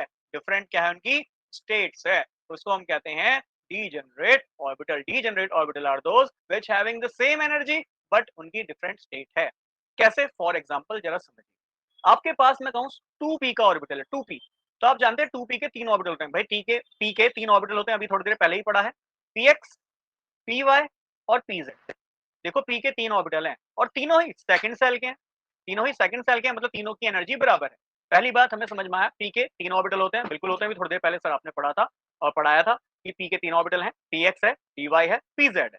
अब तीनों ही सेकंड एनर्जी सेल के n बराबर 2 के हैं, और हमने देखा था n किसको दर्शा रहा है, n सिंपल सी भाषा में तो इलेक्ट्रॉन का घर का पता बता रहा है, otherwise n energy of the shell को बता रहा है। तो n यहाँ पे कह रहा है कि भाई सेकंड सेल मतलब 2 का p ऑर्बिटल है, दैट मींस तीनों ही ऑर्बिटल 2px 2py 2pz, ठीक है, ये x लिख दिया, 2pz, ये तीनों ही p के ऑर्बिटल हैं। क्लियर है? अब ये तीनों ही अगर p के ऑर्बिटल हैं, इनकी एनर्जी सेम बट इनकी स्टेट अलग अलग है, क्यों? क्योंकि p का एक ऑर्बिटल x स्टेट में है, दूसरा y स्टेट में है और तीसरा z स्टेट में है। समझिए, ये p x ऑर्बिटल है, ठीक है जी, ये 2px ऑर्बिटल है, ये 2py ऑर्बिटल है, ये 2pz ऑर्बिटल है, ठीक है, 2pz ऑर्बिटल है। तो तीनों ही 2 के ऑर्बिटल हैं, दैट मींस सेकंड सेल के ऑर्बिटल हैं, तो तीनों की ही एनर्जी क्या है, सेम है, बट इनकी स्टेट का मतलब एक एक्स स्टेट में है, एक वाई स्टेट में है, एक जेड स्टेट में है, इसलिए हम इनको क्या कह रहे हैं, डीजेनरेट। डीजेनरेट का मतलब इन तीनों की ऊर्जा एनर्जी सेम है, बट इनकी स्टेट अलग अलग है, एक 2p एक्स में है, एक 2p वाई में है, एक 2p जेड में है, बट एनर्जी तीनों की सेम है। ठीक है, तो डीजेनरेट ऑर्बिटल का मतलब समझ में आया होगा, क्लियर है। अब ऐसे ही इस पे निर्धारित होता है हुंस का नियम। हुंस का नियम मैं कब से बात कर रहा हूं, उस पे पढ़ा है नहीं अभी तक, है ना, पढ़ेंगे। हुंस का नियम क्या कहता है, देखो मैंने बताया कि जैसे पी के 3 ऑर्बिटल हैं, मान लो ये वाला 2p एक्स है, ये वाला 2p वाई है, ये वाला 2p जेड है। अब मेरे को मान लो 6 इलेक्ट्रॉन बने, 6 नहीं 5 मान लो, पहले 5 इलेक्ट्रॉन भरने हैं। तो मैंने आपको बताया ना कि इलेक्ट्रॉन, हुंस का नियम होता ही है कि इलेक्ट्रॉन पहले आप सिंगल सिंगल भरोगे, फिर उसके बाद इलेक्ट्रॉन की पेयरिंग होगी, और पेयरिंग कैसी होगी, अपोजिट, पढ़ाया थोड़ी देर पहले। पेयरिंग जब इलेक्ट्रॉन की होगी तो इलेक्ट्रॉन की स्पिन अपोजिट होंगी, अगर एक की स्पिन प्लस हाफ है, दूसरे की स्पिन माइनस हाफ होगी। ठीक है, तो आपने इलेक्ट्रॉन को कैसे भरा है, सिंगल सिंगल भरा था, देन पेयरिंग करी थी। कंसेप्ट समझ में आया। क्यों सिंगल सिंगल भरा है, क्यों, तो इसका आंसर बनता है सर तीनों ही ना पी के ऑर्बिटल हैं, तीनों ही पी के ऑर्बिटल है, मतलब 2p एक्स है, 2p वाई है, 2p जेड है, तीनों ही पी के ऑर्बिटल हैं। अब तीनों ही पी के ऑर्बिटल हैं तो तीनों ही रीजनरेट है, मतलब सेम एनर्जी के, बट उनकी स्टेट अलग अलग है। जब एनर्जी सेम है तो भाई जब एक इलेक्ट्रॉन यहाँ भरेगा पर आप दूसरा इलेक्ट्रॉन यहाँ भरना चाहोगे तो वो यहाँ नहीं भरेगा, वाई, क्योंकि आप जानते हैं अगला पी का ऑर्बिटल उसकी एनर्जी भी क्या है, सेम है, तो भाई वो क्या कहेगा, जितने टेंडेंसी तुम्हारे पास है इलेक्ट्रॉन लेने की, उतनी टेंडेंसी मेरे पास भी है, तो अगला इलेक्ट्रॉन मुझे दो। फिर ऐसे ही ये वाला अगला इलेक्ट्रॉन मुझे दो। जब ये सिंगल सिंगल इलेक्ट्रॉन ले लेंगे उसके बाद कहेंगे चल ठीक है, इलेक्ट्रॉन आप ले लो, फिर उसके बाद आप ले लो, इसके बाद आप ले लो। समझ में आ रही है बात। सेम एनर्जी होने की वजह से, डी जनरेट होने की वजह से इलेक्ट्रॉन हम सिंगल सिंगल फिल करते हैं, और इसी की वजह से हुंस रूल जो है जनरेट हुआ है। क्लियर, भी पढ़ेंगे आगे। अब आगे अगला कंसेप्ट है इफेक्टिव न्यूक्लियर चार्ज। क्या होता है इफेक्टिव न्यूक्लियर चार्ज, समझते हैं। ठीक है, इसको जेड इफेक्टिव से दर्शाते हैं पहली बार, क्लियर है, और यहाँ पे ई लिखा है, ई का मतलब इलेक्ट्रॉन, क्लियर। अब समझो इफेक्टिव न्यूक्लियर चार्ज होता क्या है। देखो बच्चों, ये होता है न्यूक्लियस, आप सभी जानते हैं न्यूक्लियस, न्यूक्लियस में क्या होता है, तो हम सभी पढ़ते हुए आ रहे हैं, न्यूक्लियस में दो चीज मौजूद होती हैं, एक होता है प्रोटॉन और एक होता है न्यूट्रॉन, बहुत सरल सी बात। इसके चारों ओर चक्कर लगाते हैं इलेक्ट्रॉन, है ना। ये फर्स्ट सेल हो गई, मान लीजिए ये सेकंड सेल हो गई, क्लियर है। अब फर्स्ट सेल में आप सभी जानते हैं 2 इलेक्ट्रॉन होते हैं, उसके बाद अगली सेल में 8 इलेक्ट्रॉन होते हैं, ये वाला कंसेप्ट सभी जानते हैं, बहुत बड़ी हमने पढ़ा। ठीक है, एनर्जी ऑफ द, याद है, सेल्स भी हमने पढ़ा। तो ये न्यूक्लियस है, न्यूक्लियस में प्रोटॉन है, मतलब प्लस चार्ज है, ऐसा मान के चलो। अब ये प्लस चार्ज जिसको हम न्यूक्लियर चार्ज भी कहते हैं, भाई न्यूक्लियस फोर्स लगा रहा है, इस फोर्स को हम न्यूक्लियर फोर्स कहते हैं, ठीक है ना, न्यूक्लियर फोर्स कहते हैं, या फिर न्यूक्लियर चार्ज भी कह देते हैं, एक ही बात है, क्लियर है।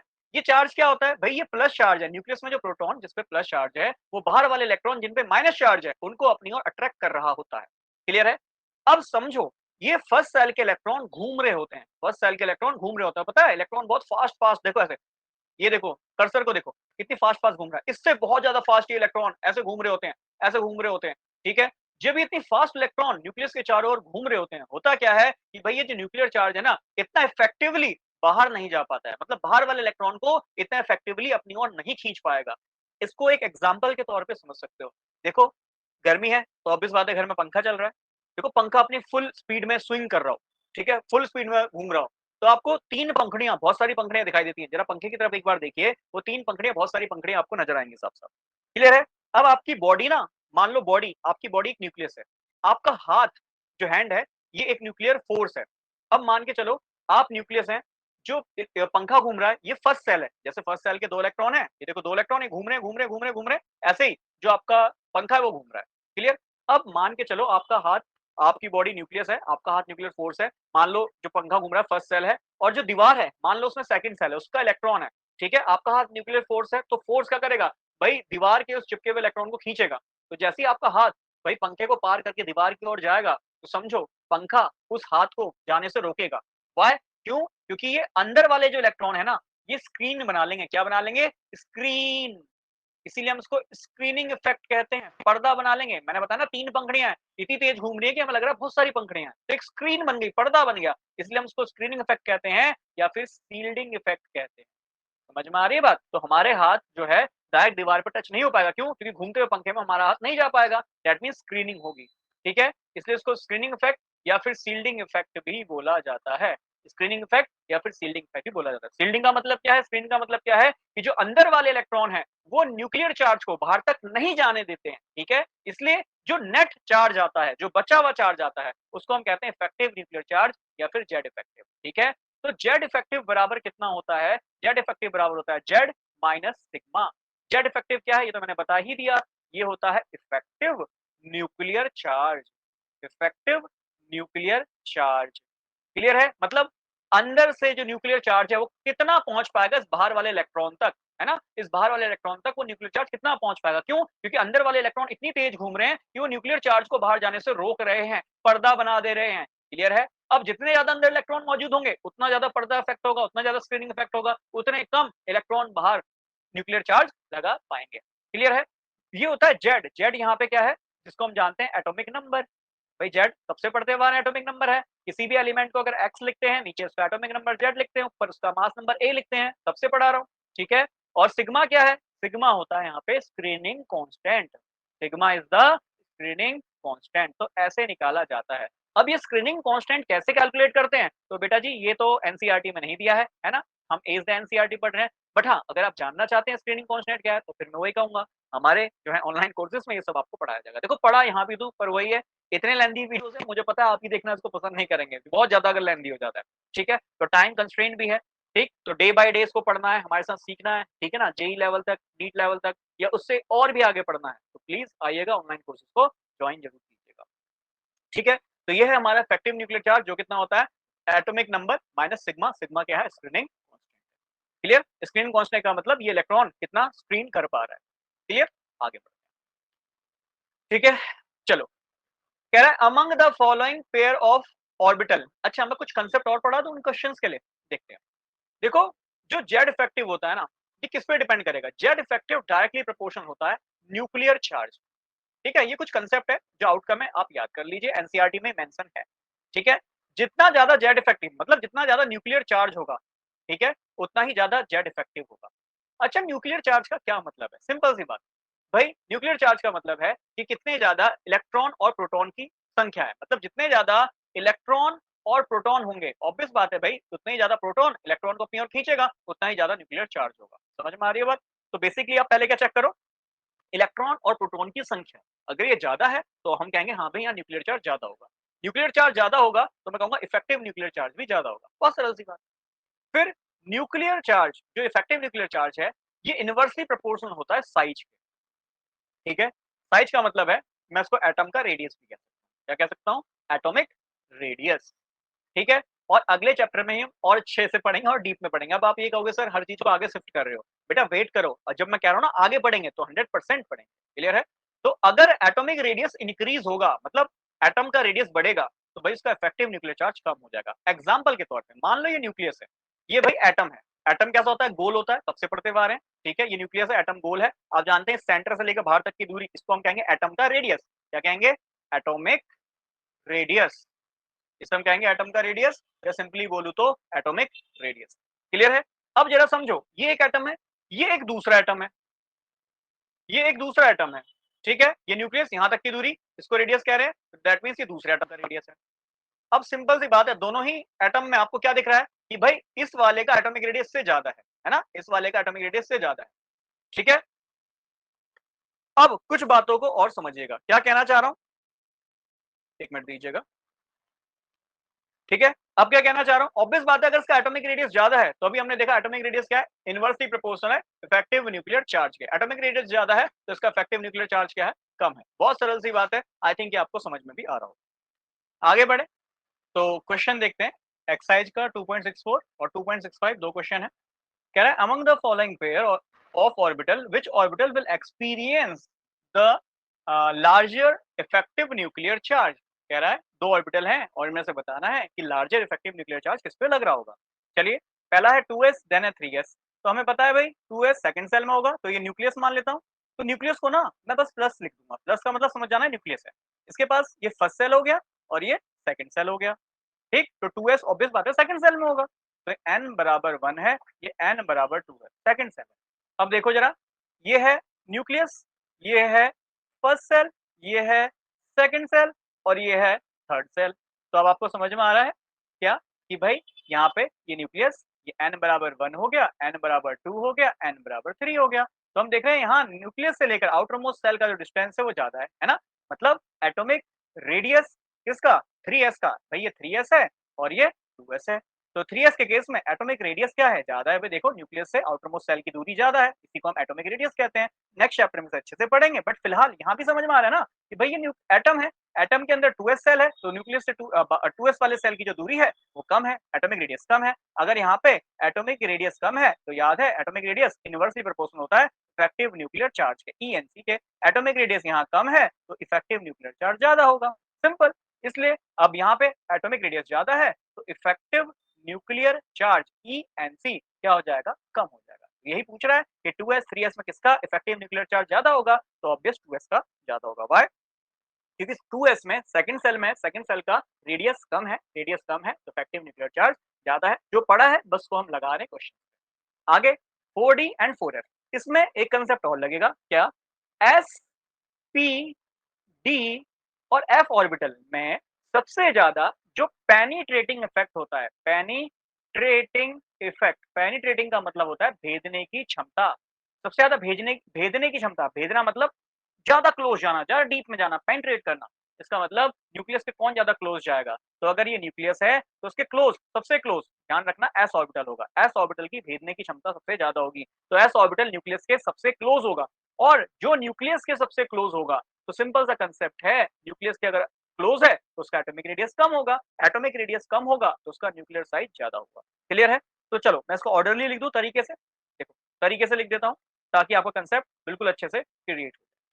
तो ये sp-df ऑर्बिटल है, मैं क्या कह रहा हूँ, इधर से इधर जा रहा हूँ तो पेनिट्रेटिंग इफेक्ट घट रहा है, पेनिट्रेटिंग इफेक्ट, भेदने की क्षमता, मतलब न्यूक्लियस के कौन क्लोज जाएगा वो घट रहा है। देखो एरो बना रहा हूँ इधर की तरफ, इधर की तरफ एरो बन रहा है ना, एरो इधर की तरफ बन रहा है मतलब पेनिट्रेटिंग इफेक्ट घट रहा है, इधर की ओर बढ़ रहा है मतलब s ऑर्बिटल का पेनिट्रेटिंग इफेक्ट ज्यादा है, that means s orbital nucleus के ज्यादा क्लोज होगा। क्लियर है?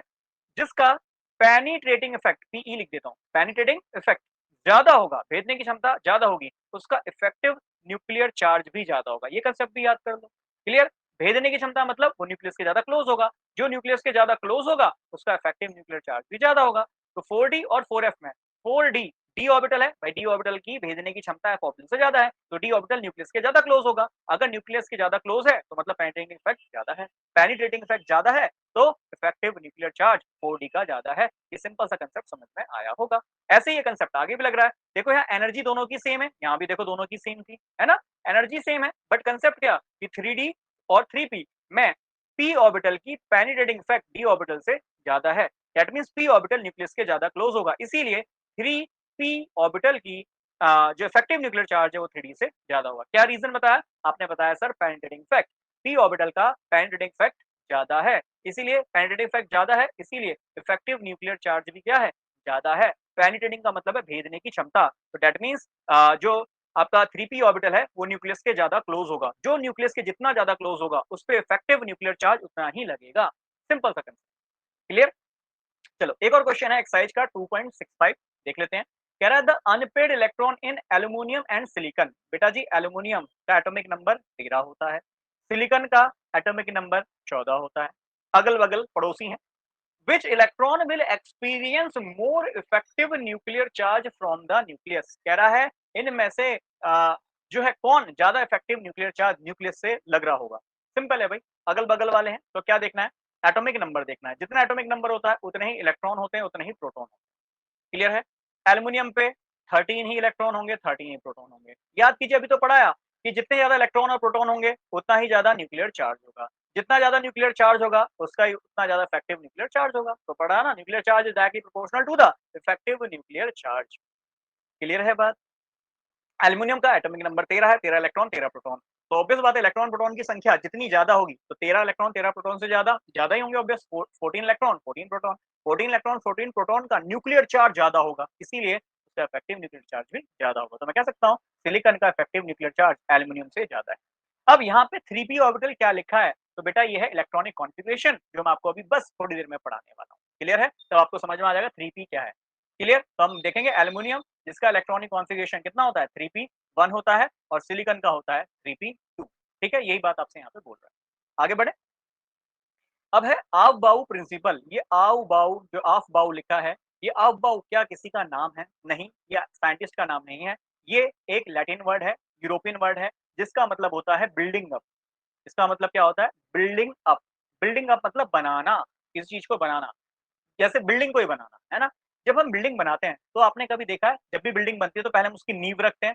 ऑब्वियस बात है, पहले हम नीचे से उसको बनाना शुरू करेंगे, फिर ऊपर ईंट रखेंगे, ऐसे ही इस साइड ईंट रखेंगे, मतलब हर साइड ईंट रखेंगे, है कि नहीं? फिर जैसे ही हमने यहाँ ईंट रखी, फिर उसको सीमेंट कर देंगे, फिर इसके ऊपर छत रखेंगे, है ना? ऐसा तो नहीं होता पहले छत रखते हैं देन ईंट, कभी भी ऐसा नहीं होता। पहले आप क्या करते हो, सबसे नीचे वाली ईंट, फिर उससे ऊपर ईंट, फिर उससे ऊपर ईंट, ऊपर ईंट, ऐसे करके पूरी एक दीवार बनाते हैं, देन उसपे छत बनाते हैं। तो बिल्डिंग अप का मतलब ये है कि जब भी आप बिल्ड करोगे, तो सबसे पहले सबसे लोवेस्ट को भरोगे, उसके बाद उससे ऊपर वाले को, उससे ऊपर वाले को, उससे ऊपर वाले को।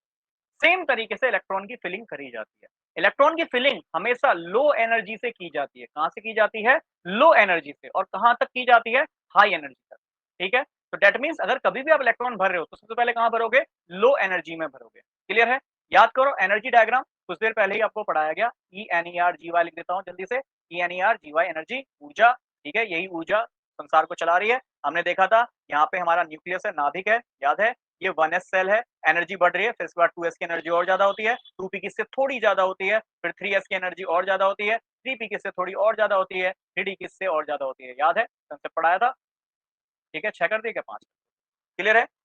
और ये कंसेप्ट पढ़ा चुका हूँ। केवल फर्स्ट सेल में 2 इलेक्ट्रॉन आते हैं, इसलिए s ऑर्बिटल काफी है। सारा कंसेप्ट दिमाग में रखना है, रिवीजन करना है बार-बार। क्लियर है? तो जब मैं पहला इलेक्ट्रॉन भरूंगा, वो 1s में ही भरूंगा। क्यों? क्योंकि 1s की एनर्जी सबसे कम है। तो सबसे पहले इलेक्ट्रॉन कहां भरोगे? लो एनर्जी में। फिर उसके बाद कहां भरोगे? हाई एनर्जी में। यही है अबाउ का नियम, बिल्डिंग अप। जिस तरीके से बिल्डिंग बनाते हो, कम से ज्यादा की ओर, ऐसे ही यहाँ पे इलेक्ट्रॉन की फिलिंग करनी है। बट ये रूल चेंज भी होता है, कहाँ होता है अभी सीखेंगे, बट बेसिक समझो। ठीक है? अब मान लो दूसरा इलेक्ट्रॉन भरना है, वो भी कहां भरेगा? 1s में, क्योंकि s ऑर्बिटल में आप मैक्सिमम 2 इलेक्ट्रॉन भरते हैं। पढ़ा चुका हूं, s का एक ऑर्बिटल मैक्सिमम 2 इलेक्ट्रॉन भरोगे। 1s में आप 2 इलेक्ट्रॉन भरोगे। और वैसे भी ये फर्स्ट सेल है, n बराबर 1, याद है? 2n स्क्वायर, n की वैल्यू 1 है, तो फर्स्ट सेल में 2 इलेक्ट्रॉन भरने हैं। और 2 इलेक्ट्रॉन भरने के लिए s ऑर्बिटल काफी होता है। स्पीड में चल रहा हूं, क्यों? क्योंकि पढ़ा चुका हूं। s ऑर्बिटल काफी होता है 2 इलेक्ट्रॉन भरने के लिए। तो भैया आपने 2 इलेक्ट्रॉन यहाँ पे सिंपली भर दिए। बहुत सरल सी बात। क्लियर है? फिर इसके बाद अगला इलेक्ट्रॉन कहां भरोगे? 2s में। अगला इलेक्ट्रॉन कहां? 2s में। फिर उसके बाद 2p में। भाई तीनों ऑर्बिटल डीजेनरेट है, तो इलेक्ट्रॉन पहले सिंगल सिंगल, देन पेयरिंग। कोई नई बात नहीं है, आप सिंपल सा कंसेप्ट है, जानते हैं। क्लियर हो गया? अब इलेक्ट्रॉन की फिलिंग कैसे करनी है, तो देखना बुक में ना सांप सीढ़ी बनाई है। आप देखोगे बुक में ऐसे लिखा है 1s, 2s, 3s, 4s, 5s, 6s, 7s, 8s। ये देखो सांप सीढ़ी बनाई है। फिर यहाँ पे 2p, 3p। अब क्वेश्चन ये हो गया कि सर 1 का p क्यों नहीं बनाया? अरे 1 का p होता ही नहीं है। 1 का p नहीं होता है, क्यों? क्योंकि फर्स्ट सेल में 2 इलेक्ट्रॉन भरने होते हैं, और 2 इलेक्ट्रॉन भरने के लिए s ऑर्बिटल काफी होता है। ये हो गया 3p, ये हो गया 4p, ये हो गया 5p, ये हो गया 6p, ये हो गया 7p। फिर पहला डी किसका आता है? 3d, तो 2 का डी नहीं होता है, नहीं लिखा है। फिर 4d, फिर 5d, फिर 6d, फिर 4 का f, 5 का f। ये होते हैं भैया आपके ऑर्बिटल्स। अब जब इलेक्ट्रॉन भरते हैं, देखो वहां साफ सीढ़ी बनाई है कि पहला इलेक्ट्रॉन 1s में भरोगे, फिर उसके बाद 2s में भरोगे, फिर उसके बाद 2p में भरोगे, 3s में भरोगे, फिर उसके बाद 3p में भरोगे, देन 4s में भरोगे, देन उसके बाद 3d में भरोगे, 4p में भरोगे, 5s में भरोगे, देन उसके बाद देखो 4d, 5p, 6s। फिर उसके बाद देखो इलेक्ट्रॉन फिल करने का तरीका है अब बाउ के द्वारा, ऐसे ऐसे। ये देखो ऐसे इलेक्ट्रॉन भरते हैं, ऐसे इलेक्ट्रॉन भरते हैं। ये एरो है, मतलब ऐसे आगे की ओर आप इलेक्ट्रॉन भरते हुए चलेंगे, आगे की ओर इलेक्ट्रॉन भरते हुए चलेंगे। ठीक है? ऐसे आगे की ओर इलेक्ट्रॉन भरते हुए चलेंगे। यही है अबाउ का नियम। क्लियर है? बट क्या हम ऐसी सांप सीढ़ी बनाएंगे? नहीं, हम इसके लिए सिंपल सा ट्रिक, सिंपल सा तरीका देखेंगे कि कैसे इलेक्ट्रॉन की फिलिंग करेंगे। क्लियर है? बढ़ते हैं आगे, समझो। इसके लिए सिंपल सा फंडा है। क्या? स्कूल, स्कूल, ये क्या लिख रहे हो? सर ये एस ऑर्बिटल लिखा है, और जो लिखोगे 2 बार लिखोगे। जैसे एस एक बार लिखा, तो एस एक बार लिखोगे। फिर इसके बाद अगला ऑर्बिटल आएगा पी, पी के साथ एस आएगा, देन पी एस आएगा।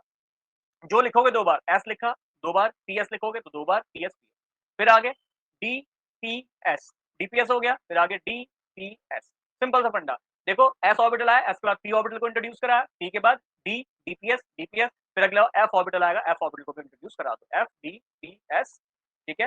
F D P S. Simple सा फंडा है इलेक्ट्रॉनिक कॉन्फ़िगरेशन करने का। क्लियर? अब मुझे बता दो पहला एस ऑर्बिटल किसका होता है? इधर देखना जरा, पहला एस ऑर्बिटल किसका होता है? फर्स्ट सेल का ही तो होता है। तो बेटा जी मैं यहाँ 1s लिख देता हूँ। फिर 1 का s हो गया, तो अगला s किसका होगा? 2 का s होगा। क्या 1 का p ऑर्बिटल होता है? आपने देखा था 1 का केवल s ऑर्बिटल होता है, क्योंकि फर्स्ट सेल में 2 इलेक्ट्रॉन भरने, 2 इलेक्ट्रॉन भरने के लिए s ऑर्बिटल काफी है। ये स्मॉल s है, इसको कैपिटल S मत समझना। ठीक है ना, ये स्मॉल एस ही है, इसको स्मॉल एस ही बना देते हैं। अब हम इलेक्ट्रॉन की फिलिंग करना सीख रहे हैं, क्या सीख रहे हैं? Filling of electron in orbital, ठीक है ना, filling of orbital in atom लिख दिया, कोई बात नहीं, एक ही बात है, ठीक है। ये 2s हो गया। अब बताओ पहला p ऑर्बिटल किसका होता है? तो हमने पढ़ा सर पहला p ऑर्बिटल सेकंड सेल का होता है, क्यों? क्योंकि फर्स्ट सेल का p ऑर्बिटल नहीं होता, फर्स्ट सेल में 2 इलेक्ट्रॉन भरने हैं, 2 इलेक्ट्रॉन भरने के लिए s ऑर्बिटल सफिशिएंट है, तो कभी भी फर्स्ट सेल का p ऑर्बिटल नहीं होता। तो भाई पहला p आ रहा है, पहला p किसका होता है? सेकंड सेल का होता है। क्लियर है? पहले फिर से देखो एक बार जल्दी से, क्या देखना है कि पहले क्या तरीका है? तरीका है एस एस मतलब स्कूल स्कूल, फिर पब्लिक स्कूल पब्लिक स्कूल, 2 बार रिपीट हो रहा है। एस एस रिपीट हुआ, एस के बाद अगला ऑर्बिटल पी को इंट्रोड्यूस करूंगा तो पीएस पीएस रिपीट हुआ, फिर अगला ऑर्बिटल डी है तो डीपीएस डीपीएस, फिर अगला एफ डीपीएस एफ डीपीएस, जो रिपीट हो रहा है 2 बार। याद करने का तरीका बहुत सरल है, school school public school public school, फिर डीपीएस डीपीएस से याद कर लो, फिर एफ डीपीएस से याद कर लो। बहुत सरल है, जो रिपीट हो रहा है 2 बार हो रहा है, बार-बार बोलोगे याद हो जाएगा। फिर पहला एस ऑर्बिटल किसका होता है? फर्स्ट सेल का होता है। फिर फर्स्ट का एस हो गया तो अगला किसका आएगा? 2 का एस आएगा। क्या पहला एस फर्स्ट का पी होता है? नहीं होता है, पहला पी 2 का ही आता है। बहुत सरल है। फिर ऑब्वियस बात है 2 का एस हो गया तो अगला एस 3 का एस होगा। फिर अगला पी किसका होगा? 3 का पी। फिर बोलो 4 का एस। 4 का एस आ जाएगा ना, जब 3 का एस हो गया तो ऑब्वियस। फिर पहला डी क्या सेकंड सेल का डी ऑर्बिटल होता है? सेकंड सेल का डी ऑर्बिटल नहीं, क्यों? क्योंकि सेकंड सेल में n बराबर 2 में 2n square that means 2 into 2 square that means 4 2 जा 8, 8 इलेक्ट्रॉन भरने हैं। 8 इलेक्ट्रॉन भरने के लिए p और s काफी है, p में 6 s में 2, 8 इलेक्ट्रॉन भर गए। तो सेकंड सेल का डी ऑर्बिटल नहीं होता है। तो पहला डी किसका आता है? पहला डी थर्ड सेल में आता है, ऑलरेडी पढ़ा चुका हूं, कुछ ऐसा नया नहीं पढ़ा रहा हूं, ठीक है ना। तो क्लास में ध्यान से अगर सुनेंगे इलेक्ट्रॉनिक कॉन्फ़िगरेशन आ जाएगा। तो पहला डी किसका है? 3d है। फिर बोलो 4 का एस हो गया तो अगला पी, देखो 3 का पी हो गया तो अगला पी 4 का एस आएगा, 4 का पी आएगा। इसके बाद 4 का एस हो गया, अगला एस 5 का एस आएगा। डी बोलो 3 का डी हो गया, 4 का डी आएगा। 4 का पी हो गया, 5 का पी आएगा, 6 का एस आएगा। पहला एफ 4 सेल में आता है, अभी तक कोई एफ नहीं आया, ये पहला एफ आया, पहला एफ 4 सेल में आता है तो पूरा। इसके बाद डी बोलो 4 का डी हो चुका है, 5 का डी आएगा। पी देखो अब तक पी 5 पी हो चुका है तो अगला पी 6 पी आएगा। 7 एस आ जाएगा, 4 एफ हो चुका है, अगला 5 एफ, 5 डी हो चुका है, अगला 6 डी, 7 पी और 8 एस पी हो जाएगा। क्लियर है? बहुत सिंपल तरीका है इलेक्ट्रॉन फिल करने का। अब कैसे फिल करना है? फॉर एग्जांपल पहले हाइड्रोजन को ही ले लेते हैं। हाइड्रोजन बेटा एटॉमिक नंबर 1 होता है। हम कर रहे हैं फिलिंग ऑफ ऑर्बिटल, ऑर्बिटल में भी किसकी फिलिंग कर रहे हैं? इलेक्ट्रॉन। हम कर रहे हैं फिलिंग ऑफ इलेक्ट्रॉन, देखो यहां लिख देता हूं, हम कर रहे हैं फिलिंग ऑफ इलेक्ट्रॉन्स। क्या कर रहे हैं? फिलिंग ऑफ इलेक्ट्रॉन, इसी को हम कहते हैं electronic configuration. Electronic configuration Hindi में से बोल देते हैं इलेक्ट्रॉनिक विन्यास करना, मतलब इलेक्ट्रॉन का कॉन्फ़िगरेशन करना, मतलब इलेक्ट्रॉन की फिलिंग करना। याद है बहुत बड़ी इक्वेशन से फिलिंग करी थी, वो मेथड खत्म हो गया, पुराना हो गया। अब क्या पढ़ रहे हैं? ऑर्बिटल वाइज फिलिंग पढ़ रहे हैं। क्या पढ़ रहे हैं? Orbital wise filling, that means हम इलेक्ट्रॉन को अब ऑर्बिटल में भरना शुरू करेंगे। क्लियर है? तो हाइड्रोजन को देखो, इसका एटॉमिक नंबर 1 होता है, पढ़ा चुका हूं। एलिमेंट का नीचे एटॉमिक नंबर लिखा रहता है, ऊपर उसका मास नंबर लिखा रहता है। एटॉमिक नंबर को ए से रिप्रेजेंट करते हैं, मास एटॉमिक नंबर को जेड से रिप्रेजेंट करते हैं, मास नंबर को ए से रिप्रेजेंट करते हैं। सब पढ़ा चुका हूं। फिर ये भी पढ़ाया था जितना एटॉमिक नंबर होता है उतने ही इलेक्ट्रॉन होते हैं और उतने ही प्रोटॉन होते हैं। तो जितने इलेक्ट्रॉन है वो फिल करने हैं। तो भाई हाइड्रोजन के पास एक इलेक्ट्रॉन है तो एक इलेक्ट्रॉन फिल करना है। तो अब बाउ का नियम याद रखना है। अब क्या याद रखना? अब बाउ का नियम। अब बाउ का नियम कहता है कि भैया इलेक्ट्रॉन कम एनर्जी से भरना है, लो एनर्जी से भरना है। लो एनर्जी किसकी होती है? 1s की। तो एक इलेक्ट्रॉन कहां भर दूंगा? 1s में भर दूंगा। तो हाइड्रोजन का इलेक्ट्रॉनिक कॉन्फ़िगरेशन क्या बना? इलेक्ट्रॉनिक विन्यास क्या बना? 1s1 बना। फिर इसके बाद हीलियम पे आ जाओ। हीलियम का एटॉमिक नंबर कितना होता है? 2। एटॉमिक नंबर 2 है तो कितने इलेक्ट्रॉन हो जाएंगे? 2। कितने प्रोटॉन हो जाएंगे? 2 इलेक्ट्रॉन भरने हैं, 2 प्रोटॉन भरने हैं, भरो 2 इलेक्ट्रॉन। तो भाई 1s है, s में कितने इलेक्ट्रॉन भरने हैं? 2, लिख दिए। अरे भाई 2 इलेक्ट्रॉन है, s में 2 लिख दिए, भर गए 2 इलेक्ट्रॉन। फिर हीलियम के बाद कौन आएगा? लिथियम। एटॉमिक नंबर कितना है? 3। कितने इलेक्ट्रॉन है? 3 इलेक्ट्रॉन है। अब 3 इलेक्ट्रॉन है तो आपको पता है s में मैक्सिमम 2 ही भर सकता हूं, तो 1s2 भर गए 2 इलेक्ट्रॉन। जो तीसरा इलेक्ट्रॉन आएगा वो कहां आएगा? 2s1। भाई जो 1s में आपने 2 इलेक्ट्रॉन पूरे भर दिए तो अगला इलेक्ट्रॉन किस में आएगा? अगला इलेक्ट्रॉन 2s में आएगा। तो 2s कितना हो गया? 1 हो। ठीक है। बेरिलियम देख लो, बेरिलियम का एटॉमिक नंबर कितना है? 4 है। ठीक है, 4 हैं तो दैट मींस मुझे 4 इलेक्ट्रॉन भरने हैं। 4 इलेक्ट्रॉन भरने हैं तो 1s में 2 इलेक्ट्रॉन भर गए, अगला है 2s, 2 इलेक्ट्रॉन यहां भर गए, अगले 2 इलेक्ट्रॉन कहां भरेंगे? 2s में भरेंगे। क्लियर है? फिर इसके बाद देखो बोरोन आएगा। बोरोन का एटॉमिक नंबर कितना है? 5 है। 5 है तो उसके पास 5 इलेक्ट्रॉन है। 5 है तो 1s में 2, 2s में 2, 2 और 2 4 भर गए।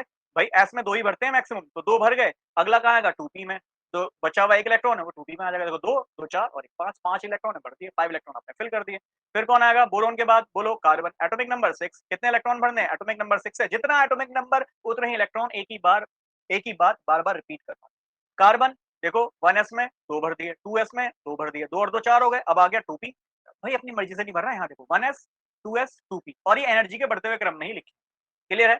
पर अभी कुछ मिसकंसेप्ट भी बनते हैं, वो भी आपको मैं क्लियर कराऊंगा। हमें एनसीईआरटी में गिवन है, इसलिए तो मैं जरूर कराऊंगा। ठीक है, तो 1s2 2s2 फिर इसके बाद 2p2 2 2 4 2 6 6 इलेक्ट्रॉन आपने भर दिए। क्लियर है। नाइट्रोजन अब तो आप कर ही लेंगे मुझे लगता है, 7 है तो 7 इलेक्ट्रॉन भरने हैं, तो भरो 1s2 2s2 2p3 हो गए 7 3 2 5 2 7। क्लियर। नाइट्रोजन बोलो जल्दी से, अगला आगे आगे जल्दी जल्दी करते हैं। ऑक्सीजन बोलो एटॉमिक नंबर कितना है इसका, 8 है। कितने इलेक्ट्रॉन भरने हैं, 8 भरने हैं। भर लीजिए, 1s में 2 2s में 2 2p में 4। क्लियर। फिर इसके बाद आगे कौन, फ्लोरीन आएगा। कितने इलेक्ट्रॉन भरने हैं, 9 इलेक्ट्रॉन भरने हैं। भरो 1s2 2s2 2p5। अपनी मर्जी से नहीं भर रहा, 5 2 7 2 9 9 इलेक्ट्रॉन है, गिन लीजिए। फिर इसके बाद कौन आएगा, नियॉन आएगा। कौन आएगा, नियॉन। एटॉमिक नंबर है 10। कितने इलेक्ट्रॉन भरने हैं, 10। तो भाई भरो 1s2 2s2 2p6। क्लियर है। अब इसके बाद कौन आएगा, सोडियम आएगा। सोडियम Na एटॉमिक नंबर कितना है, 11 है। कितने इलेक्ट्रॉन भरने हैं, 11 इलेक्ट्रॉन भरने हैं। जरा देखो यहाँ आपने जो लिखा था, क्या लिखा था, 1s 2s 2p 3s 3p है ना, 4s 3d, ये आपने लिखा है शुरू वाले, है ना। तो 1s में 2 भर दिए सोडियम के लिए, 2s में 2 भर दिए, 2p में 6 भर गए, 10 भर गए थे यहाँ तक, 2p6। p में आपको पता है मैक्सिमम 6 ही इलेक्ट्रॉन भरते हैं, 6 भर दिए। तो अगला जो इलेक्ट्रॉन आएगा कहाँ आएगा भाई, यहाँ तक 10 भर गए, 11 इलेक्ट्रॉन आएगा 3s। तो फिर से देखो 1s2 2s2 2p6 और 3s1। तो क्या है electronic configuration, 1s2 2s2 2p6 3s1, 11 electron भर दिए। 11वां इलेक्ट्रॉन कहाँ आएगा, क्योंकि p में 6 इलेक्ट्रॉन पूरे भर गए, तो अगला इलेक्ट्रॉन कहाँ आएगा, 3s में आएगा। क्लियर है। सोडियम के बाद अगला मैग्नीशियम, मैं सारे नहीं कराने वाला, खुद करना है, बहुत करा दिए। ठीक है, मैग्नीशियम एटॉमिक नंबर कितना, 12 12 इलेक्ट्रॉन भरने हैं। तो 1s2 2s2 2p6 और इसके बाद अगले 2 इलेक्ट्रॉन 3s में, देख लो 2 2 4 2 6 और 2 2 4 और 2 6 और 6 6 12, 12 इलेक्ट्रॉन आपने भर दिए। एल्यूमिनियम बोलो एटॉमिक नंबर कितना, 13। कितने इलेक्ट्रॉन फिल करने हैं, 13 इलेक्ट्रॉन फिल करने हैं, कर दीजिए। 1s2 2s2 2p6 3s2, यहाँ तक भर दिए थे 12 इलेक्ट्रॉन। भाई एस में 2 इलेक्ट्रॉन भरते हैं, भर चुके हैं। अब जो अगला इलेक्ट्रॉन आएगा वो कहाँ आएगा, 3p में आएगा। 3p में कितना, 1, तो भाई 3p 1 बना। ठीक है, तो एल्यूमिनियम का electronic configuration 1s2 2s2 2p6 3s2 3p 1। इसके बाद बोलो कौन आएगा, सिलिकॉन आएगा। सिलिकॉन का एटॉमिक नंबर 14 होता है। कितने इलेक्ट्रॉन भरने हैं, 14 इलेक्ट्रॉन भरने हैं। जल्दी से बोलो 1s2 2s2 2p6 3s2 भर गया था, 3p में 1 था, अब 3p में 2 हो जाएगा। क्लियर। आ जाओ उस क्वेश्चन पे जो अभी देखा था। क्या क्वेश्चन देखा था, ये रहा। सिलिकॉन लिखा है ना 3p2 3p1, समझ में आ गया कैसे इलेक्ट्रॉनिक कॉन्फ़िगरेशन करना। ठीक है, अब आगे आगे क्या है कंसेप्ट समझना। हालांकि आबाऊ के अकॉर्डिंग हम कहते हैं, आबाऊ के अकॉर्डिंग हम कह रहे हैं कि सर जो इलेक्ट्रॉन आप भरेंगे वो एनर्जी के बढ़ते हुए क्रम में भरेंगे। Electron are to be filled in the increasing order of energy, है ना। बट यहाँ पे क्या हो गया, यहाँ तो आपने इलेक्ट्रॉन जो है बढ़ते हुए क्रम में, एनर्जी के बढ़ते हुए क्रम में तो भरा ही नहीं। 1s2 2s2, यहाँ हम लिख देता हूँ 2p6 3s2 और 3p1 3p2, है ना, सिलिकॉन है तो 3p2 हो जाएगा।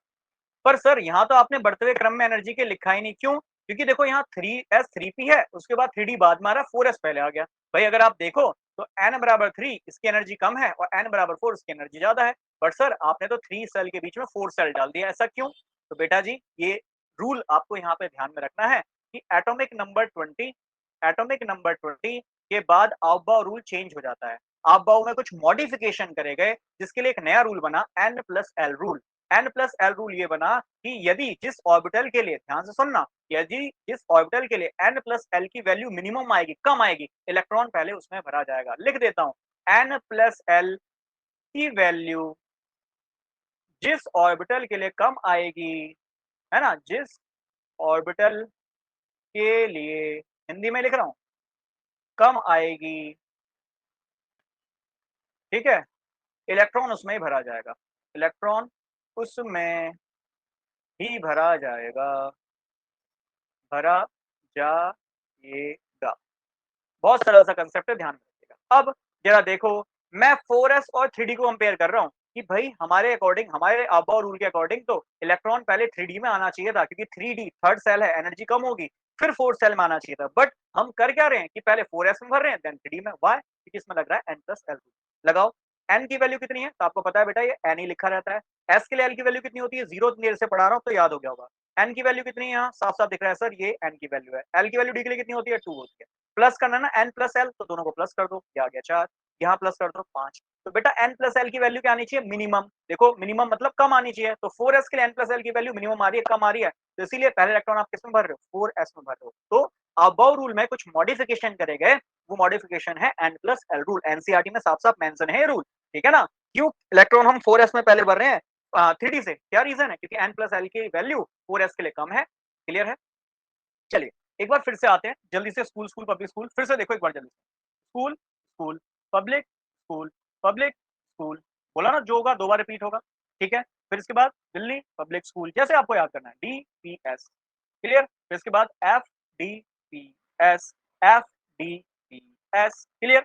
पहला बोलो सेल 1s, फिर उसके बाद 2s, फिर 2p, फिर 3s, फिर 3p, फिर 4s, पहला D थर्ड सेल का आता है 3d, फिर उसके बाद क्या हो गया 3p हो गया 4p, फिर 5s, फिर कौन सा 4d, फिर बोलो 4p हो गया 5p, 6s, पहला है 4 का आता है 4f, फिर बोलो जल्दी से 5d आएगा, फिर इसके बाद 6p आएगा, 7s आएगा, इसके बाद बोलो जल्दी से ये आएगा 5 का f, ये आएगा क्या 6 का d, 7 का p, 8 का s। क्लियर है? अब फिर वही कहानी, सर ये बढ़ते हुए क्रम में इलेक्ट्रॉन भरने थे बट आपने तो 5s को 4 सेल के बीच में डाल दिया, क्या रीजन है? फिर वही कहानी कि 4d और 5s को कंपेयर कर लो, ये है 5s, ये है 4d, तो सेम वही रीजन मिलेगा। n की वैल्यू कितनी है यहाँ 5 है, l की वैल्यू s के लिए कितनी होती है 0, n की वैल्यू कितनी है 4, l की वैल्यू d के लिए कितनी होती है 2 होती है, दोनों को जोड़ लो, ये आया 5, ये आया 6, तो n प्लस l की वैल्यू किसके लिए कम है 5s के लिए कम है, इसलिए इलेक्ट्रॉन पहले आप 5s में भर रहे हो देन 4d में भर रहे हो, तो मतलब ये एनर्जी का बढ़ता हुआ क्रम है, ये आप आगे की ओर बढ़ रहे हो ना, तो ये सब एनर्जी का बढ़ता हुआ क्रम है। बट रूल क्या हो गया, रूल हो गया n plus L, n plus L की वैल्यू जिसके लिए कम होगी इलेक्ट्रॉन पहले उसमें ही भरेगा। और देखना है तो देखो ये 7s पहले आ गया 5f बाद में आ रहा है, 7s पहले आ गया 5f बाद में आ रहा है, क्यों?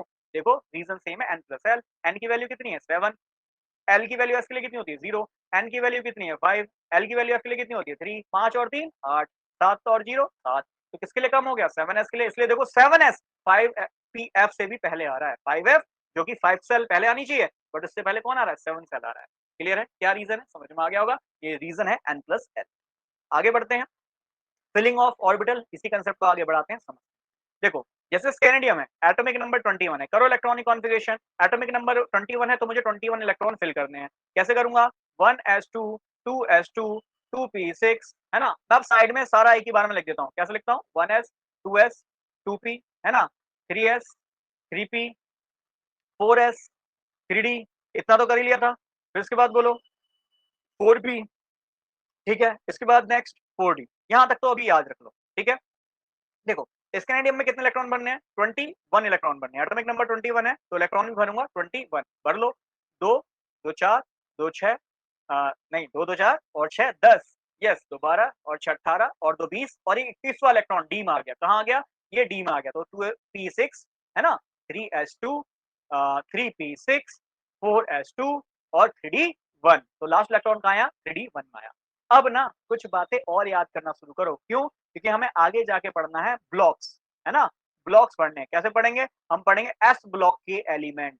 भाई एस ब्लॉक के एलिमेंट कौन से हैं? ये पढ़ेंगे, है ना? पी ब्लॉक के कौन से एलिमेंट हैं? ये पढ़ेंगे। ये अभी से ही पढ़ना शुरू कर दो। डी ब्लॉक के एलिमेंट पढ़ेंगे। मतलब जिनके आउटर मोस्ट में एस में इलेक्ट्रॉन आ जाए, वो एस ब्लॉक का एलिमेंट होगा। जिनके आउटर मोस्ट जो इलेक्ट्रॉन है वो पी में आ जाए तो पी ब्लॉक का एलिमेंट होगा। जिनका आउटर मोस्ट इलेक्ट्रॉन डी में आ जाए डी ब्लॉक का एलिमेंट होगा। अगर एफ में आ जाए तो एफ ब्लॉक का एलिमेंट होगा। बहुत सरल सी बात है और ये ब्लॉक पीछा नहीं छोड़ेंगे, क्लास 12th में भी आपको वापस से आके मिलेंगे। डी ब्लॉक पूरा है, एफ ब्लॉक पूरा है, ठीक है, सिलेबस से हटा नहीं है। तो ब्लॉक्स जो है अगर आते हैं तो उनको कैसे तैयार करना है आपको बता रहा हूँ। आप क्या करते हैं, इलेक्ट्रॉन की फिलिंग करते हैं। ब्लॉक का मतलब क्या है, यदि आप इलेक्ट्रॉन की फिलिंग करेंगे जिसे हम इलेक्ट्रॉनिक कॉन्फ़िगरेशन भी कहते हैं। इलेक्ट्रॉन की फिल करने को इलेक्ट्रॉनिक कॉन्फ़िगरेशन बोलते हैं। यदि आप इलेक्ट्रॉन की फिलिंग या फिर इलेक्ट्रॉनिक कॉन्फ़िगरेशन करते हैं, इलेक्ट्रॉनिक कॉन्फ़िगरेशन करने पे लास्ट इलेक्ट्रॉन जिस सेल में आ जाएगा, जिस सेल में आएगा, या सेल का मतलब यहाँ मैं ऑर्बिटल भी लिख देता हूँ, ठीक है ना? ऑर्बिटल में आएगा, आएगा तो आएगा, है ना? उसी उसी ब्लॉक का वो एलिमेंट हो जाएगा, उसी ब्लॉक का वो एलिमेंट हो जाएगा, ठीक है ना? उसी ब्लॉक का एलिमेंट हो जाएगा। क्लियर? समझो, स्केनेडियम की इलेक्ट्रॉन की फिलिंग करी तो लास्ट इलेक्ट्रॉन डी में आया, देखो D1, तो बेटा सिंपल है, ये डी ब्लॉक का एलिमेंट हो गया। किसका हो गया? डी ब्लॉक का एलिमेंट हो गया। अब आ जाओ पीरियोडिक टेबल पे। पीरियोडिक टेबल को जरा एक बार देखना अभी, ये आप देखते हो ये एस ब्लॉक होता है, इसके बीच में यहाँ पे ऐसे डी ब्लॉक होता है, इधर की तरफ ये पी ब्लॉक होता है और इधर यहाँ दो अलग से दिखाई देंगे जिसमें एक लेंथेनाइड और एक्टिनाइड होता है, जिसमें ये 4f और 5f होता है। ये कौन सा होता है? S1 S2 होता है। ये D होते हैं, D ब्लॉक के 3 यहाँ 4 टेबल आपको दिखाई देंगे, क्लियर है? इसमें D1 से लेकर D10 होंगे, D10 होंगे, ठीक है? इसके बाद ये P1 से लेकर P6 होंगे, ठीक है? तो दैट मीन्स मैं कह सकता हूँ पीरियोडिक टेबल में ये P ब्लॉक होता है, मतलब जो बिल्कुल आपके राइट साइड में मौजूद है, इनको हम P ब्लॉक कहते हैं, ठीक है? जो बिल्कुल लेफ्ट साइड में इनको हम S ब्लॉक कहते हैं, जो बीच में है इनको हम D ब्लॉक कहते हैं और ये जो यहाँ पे लिखे हैं इनको हम F ब्लॉक कहते हैं। बेटा समझ में आया? अब वो D ब्लॉक क्यों है? क्योंकि जब मैंने इलेक्ट्रॉन की फिलिंग करी और लास्ट इलेक्ट्रॉन जिस सेल में आया, डी ब्लॉक में आया, देखो डी सेल में आया तो ये डी ब्लॉक का एलिमेंट हो जाएगा और डी में भी किसका? D1 का, तो बेटा यहाँ दिखाई देगा स्कैनेडियम, यहाँ दिखाई देगा स्कैनेडियम, क्लियर है? समझ में आ रहा है? अब देखो पिछले वाले पे आ जाओ, अभी तक जो इलेक्ट्रॉनिक कॉन्फ़िगरेशन करा उन पे आ जाओ, जल्दी से आ जाओ। ये देखो हाइड्रोजन, हाइड्रोजन का एक ही इलेक्ट्रॉन था, एस ब्लॉक में आया है, तो मैं कहूंगा हाइड्रोजन एस ब्लॉक का एलिमेंट हो गया, मतलब एस सेल में आया है तो एस ब्लॉक का एलिमेंट हो गया। हीलियम भी एस ब्लॉक का एलिमेंट हो गया, बट ये S1 का है। देखो पीरियोडिक टेबल में बिल्कुल लेफ्ट साइड में देखना, एस के ऐसे दो ब्लॉक बन रहे होंगे, ये वाला होगा S1, ये वाला होगा S2, क्लियर है? बट हम हीलियम को रखते हैं कहाँ? बिल्कुल राइट में, टॉप पे, राइट के टॉप पे रखा जाता है। क्यों? क्योंकि हीलियम एक नोबल गैस होती है, नोबल गैस से रिसेंबल करता है, हालांकि S2 ब्लॉक का है ना, बट इसको हम अलग से नोबल गैस वाले में रखते हैं, क्लियर है? हीलियम के लिए हम हाइड्रोजन के लिए जनरली ये बात जानते हैं। इसका लिथियम, लिथियम का भी देखो 2s1, ये भी s ब्लॉक का एलिमेंट हो गया, तो आप जानते हैं हाइड्रोजन को हम सबसे ऊपर लिखते हैं यहाँ, तो इसके बाद यहाँ कौन आ जाएगा? देखो लिथियम, क्लियर है? इसके बाद कौन आएगा? सोडियम। क्यों? क्योंकि लिथियम का लास्ट इलेक्ट्रॉन आ रहा है देखो 2s1, सोडियम का आ रहा है 3s1, तो समझ में आ रहा है ये s1 वाले हैं, देखो सोडियम 3s1, क्लियर है? तो ये s ब्लॉक वाले एलिमेंट हैं। इसके बाद देखो कौन है? बेरिलियम, कितना आ रहा है? 2s2, मतलब ये 2s, ये यहाँ आएगा बेरिलियम। मैग्नीशियम देखो इसके नीचे आता है, क्या रीजन है? क्योंकि ये 2s2 है, तो 2s2 वाले ब्लॉक में आ रहा है, और मैग्नीशियम 3s2 होता है, तो जस्ट उसके नीचे आ जाएगा, क्लियर है? पढ़ेंगे आगे चैप्टर नंबर 3, पूरा यही है सारा, पीरियोडिक टेबल के बारे में ही जानना है, क्लियर है? बस अभी एक बेस हम डेवलप करते हुए चलते हैं, क्लियर है? जल्दी से बताओ नाइट्रोजन कौन से ब्लॉक का होगा? तो सर नाइट्रोजन 2p3 है, मतलब p3 p ब्लॉक में आएगा, राइट साइड में आ जाएगा, ठीक है? p1 p2 p3 p3 में आएगा राइट साइड, ठीक है? तो आई थिंक आप ब्लॉक एलिमेंट को अब आसानी से समझ रहे होंगे कि इलेक्ट्रॉन की फिलिंग करने पे लास्ट इलेक्ट्रॉन जिस सेल में आएगा वो सी ब्लॉक का एलिमेंट हो जाएगा, क्लियर है? चलो ब्रोमीन बता दो, ब्रोमीन का एटॉमिक नंबर 35 होता है, 35। अगर एटॉमिक नंबर 35 हम सभी जानते हैं, उसके पास 35 इलेक्ट्रॉन होंगे, 35 प्रोटॉन होंगे, मतलब मुझे 35 इलेक्ट्रॉन की फिलिंग करनी करते हैं।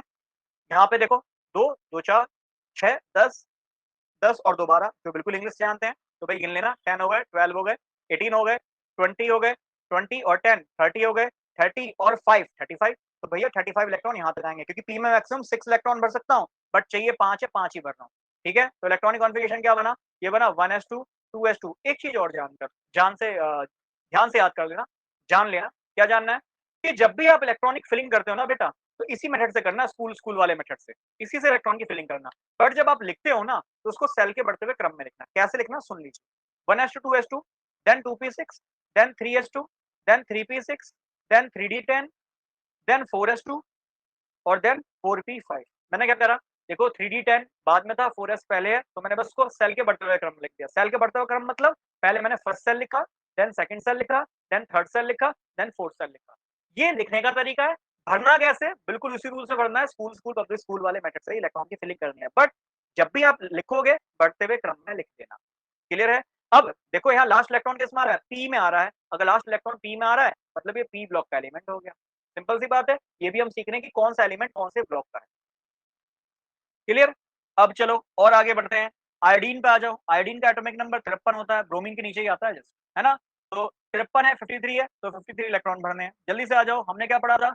स्कूल जल्दी से, है ना? Public school. अब मुझे नहीं लगता कोई समस्या आनी चाहिए। फिर क्या पढ़ा था? डीपीएस, है ना? फिर पढ़ा था डीपीएस, फिर क्या पढ़ा था? एफडीपीएस, फिर पढ़ा था एफडीपीएस, यही पढ़ा था। चलो आ जाओ, 1s 2s 2p 3s 3p 4s 3d 4p आएगा, यस। 5s, ये आ जाएगा 4d, फिर आ जाएगा बोलो 5p 6s, पहला है 4 का, 4d हो चुका है, 5d आएगा, ये आ जाएगा 6p 7s 5s, है ना? 6d 7p 8s, clear? अब भरने हैं कितने? 53 इलेक्ट्रॉन भर लो। 2 2 क्यों भर रहा हूँ 2? क्योंकि इसमें मैक्सिमम 2 इलेक्ट्रॉन आते हैं, रीजन जानते हो, पी में मैक्सिमम 6 आते हैं, 6 भर दिए, तो 10 हो गए, 10 और 2 12, 6 18 और 2 20, 20 और 10 30, 30 हो गए, 36 हो गए, 38 हो गए, 48 हो गए, 48 और 5 आप जानते हैं 53 होता है। तो बेटा यहाँ 5p5, इसका इलेक्ट्रॉनिक कॉन्फ़िगरेशन कितना आया? 5p5 आया, क्लियर है? तो आई थिंक इलेक्ट्रॉनिक कॉन्फ़िगरेशन निकालना आप सभी को आ रहा होगा, ठीक है? ये सिंपल सा फंडा है इलेक्ट्रॉनिक कॉन्फ़िगरेशन निकालने का। तो आई थिंक अब इलेक्ट्रॉनिक कॉन्फ़िगरेशन आप प्रैक्टिस करेंगे सभी की। कुछ एक्सेप्शंस भी हैं, उनको मैं पढ़ाऊँगा जब वो एक्चुअली चैप्टर आएँगे। जैसे हम पढ़ेंगे आपका लेंथेनम हो गया, ठीक है? लेंथेनम के बाद सीरियम आ गया। तो यहाँ पे इलेक्ट्रॉनिक कॉन्फ़िगरेशन में चेंज देखने को मिलता है। व्हाई? क्योंकि ये अलग ब्लॉक के एलिमेंट होते हैं इसीलिए यहाँ इलेक्ट्रॉनिक कॉन्फ़िगरेशन में चेंज देखने को मिलता है। बट वो मैं आपको आगे पढ़ाऊँगा, टेंशन ना लें, सब कुछ सिखाऊँगा। बट वो ये सीखना चाहते हैं तो। और जल्दी सीखना चाहते हैं तो फिर वही क्लासरूम कोर्स में आइए, जॉइन हो जाइए, बहुत कुछ वहाँ सीखने को मिलेगा। क्लियर है? अब आगे कुछ कांसेप्ट्स को और जानते हैं। पॉली भैया आ गए। पॉली भैया से पहले जो है मैं आपको कुछ छोटे-मोटे कांसेप्ट्स और जो है बता देता हूँ। इसके अलावा देखो, एक होता है इलेक्ट्रॉनिक कॉन्फ़िगरेशन लिखने का तरीका with respect to noble gas. Noble gas के रिस्पेक्ट में समझना। फॉर एग्जांपल आप देखो नियॉन को। नियॉन एक नोबल गैस होती है। नियॉन एक नोबल गैस होती है। नोबल गैस जो होती है ये ग्रुप 18 में होता है। अगले चैप्टर में पढ़ाऊँगा, टेंशन ना लो। ग्रुप 18 होता है, बट जब तक इलेक्ट्रॉनिक कॉन्फ़िगरेशन अपना तैयार कर लें अच्छे से। ठीक है? ग्रुप 18 होता है, इसको हम जीरो ग्रुप भी बोलते हैं। जीरो ग्रुप भी बोलते हैं। इसको हम एरोजेंस भी बोलते हैं, है ना? इसको हम नोबल गैस भी बोलते हैं, सब बोलते हैं, इसको इसी नाम से जानते हैं, मतलब इन सभी नाम से जानते हैं। इसमें कौन-कौन आते हैं? सबसे पहला आता है हीलियम, नियॉन, आर्गन, क्रिप्टॉन, ठीक है? इसके बाद आएगा ज़ीनॉन, रेडॉन और इसके बाद आएगा कौन-सा? आपका आएगा अनऑक्टियम। ये क्या है? ये भी पढ़ाऊँगा, वेट करो, सब कुछ पढ़ना है, ठीक है? तो ये 118वाँ एलिमेंट होता है ना? लास्ट एलिमेंट पीरियोडिक टेबल का जितने अब तक डिस्कवर हुए, उसमें जो लास्ट एलिमेंट है वो यही है, अनऑक्टियम, ठीक है? नाम भी जानेंगे बट फिलहाल के लिए। देखो नियॉन, नियॉन एक नोबल गैस है, ठीक? तो नोबल गैस के रिस्पेक्ट में भी हम इलेक्ट्रॉनिक कॉन्फ़िगरेशन लिखते हैं। सबसे पहले समझो नियॉन, नियॉन का एटॉमिक नंबर होता है 10, याद होने चाहिए, 20 तक तो याद कराए थे। ठीक है? अब तो खैर पूरी पीरियोडिक टेबल ही याद कर लेनी है इस बार। नियॉन, नियॉन का एटॉमिक नंबर 10 है, मतलब मुझे 10 इलेक्ट्रॉन भरने हैं और 10 ही प्रोटॉन भरने हैं, बहुत सरल सी बात है। 10 इलेक्ट्रॉन भरते हैं तो आप जानते हैं 1s2, 2s2, 2p6 हो गए 10 इलेक्ट्रॉन पूरे। अब मान लो मुझे सोडियम क्या लिखना है? सोडियम जिसका एटॉमिक नंबर 11 है, ठीक है? एटॉमिक नंबर 11 है मतलब मुझे 11 इलेक्ट्रॉन फिल करने हैं। 11 इलेक्ट्रॉन फिल करने हैं तो 1s2, 2s2, 2p6 और 3s1 अपनी मर्ज़ी से नहीं लिख रहा, पढ़ लो। 2, 2 4, 2 6 2, 2 4 और 6 10 और 1 11, 11 इलेक्ट्रॉन 3s1 में आ जाएगा। दैट मीन्स ये भी पता चल रहा है एस ब्लॉक का एलिमेंट है। नियॉन पी ब्लॉक का एलिमेंट है। साफ-साफ हमें आइडिया मिल रहा है। अब जरा देखो 1s2, 2s2, 2p6 ये 1s2, 2s2, 2p6 क्या ये इलेक्ट्रॉनिक कॉन्फ़िगरेशन नियॉन का नहीं है? 1s2, 2s2, 2p6 तो मैं इसको ऐसे भी लिख सकता हूँ। इसकी जगह पे मैं लिख दूँ नियॉन तो ब्रैकेट में करके ऐसे नियॉन लिख दो। क्लियर है? ऐसे ब्रैकेट में करके नियॉन लिख दो और उसके बाहर क्या है? 3s1 क्लियर है? तो सोडियम का इलेक्ट्रॉनिक कॉन्फ़िगरेशन क्या बन गया? आप सर सिंपल कहोगे, ये बन गया Ne मतलब नियॉन उसके बाद 3s1 क्लियर? ऐसे ही मैं बोलूँ मैग्नीशियम, मैग्नीशियम का एटॉमिक नंबर 12 है, तो ये कितना बनेगा Ne3s2 क्लियर है? मैं बोलूँ एल्यूमीनियम कितना होगा? तो आप कहोगे इससे पहले आ रहा है Ne, ठीक है? और ये बन जाएगा 3s2 3p1 क्लियर है? अब होमवर्क दे रहा हूँ, कमेंट में आंसर करेंगे। आयोडीन और जो ब्रोमीन हमने दोनों किए ना, इन दोनों को नोबल गैस के रिस्पेक्ट में आप लिख के दिखाएँगे। क्लियर है? आगे बढ़ते हैं। अब पढ़ते हैं पॉली एक्सक्लूजन प्रिंसिपल।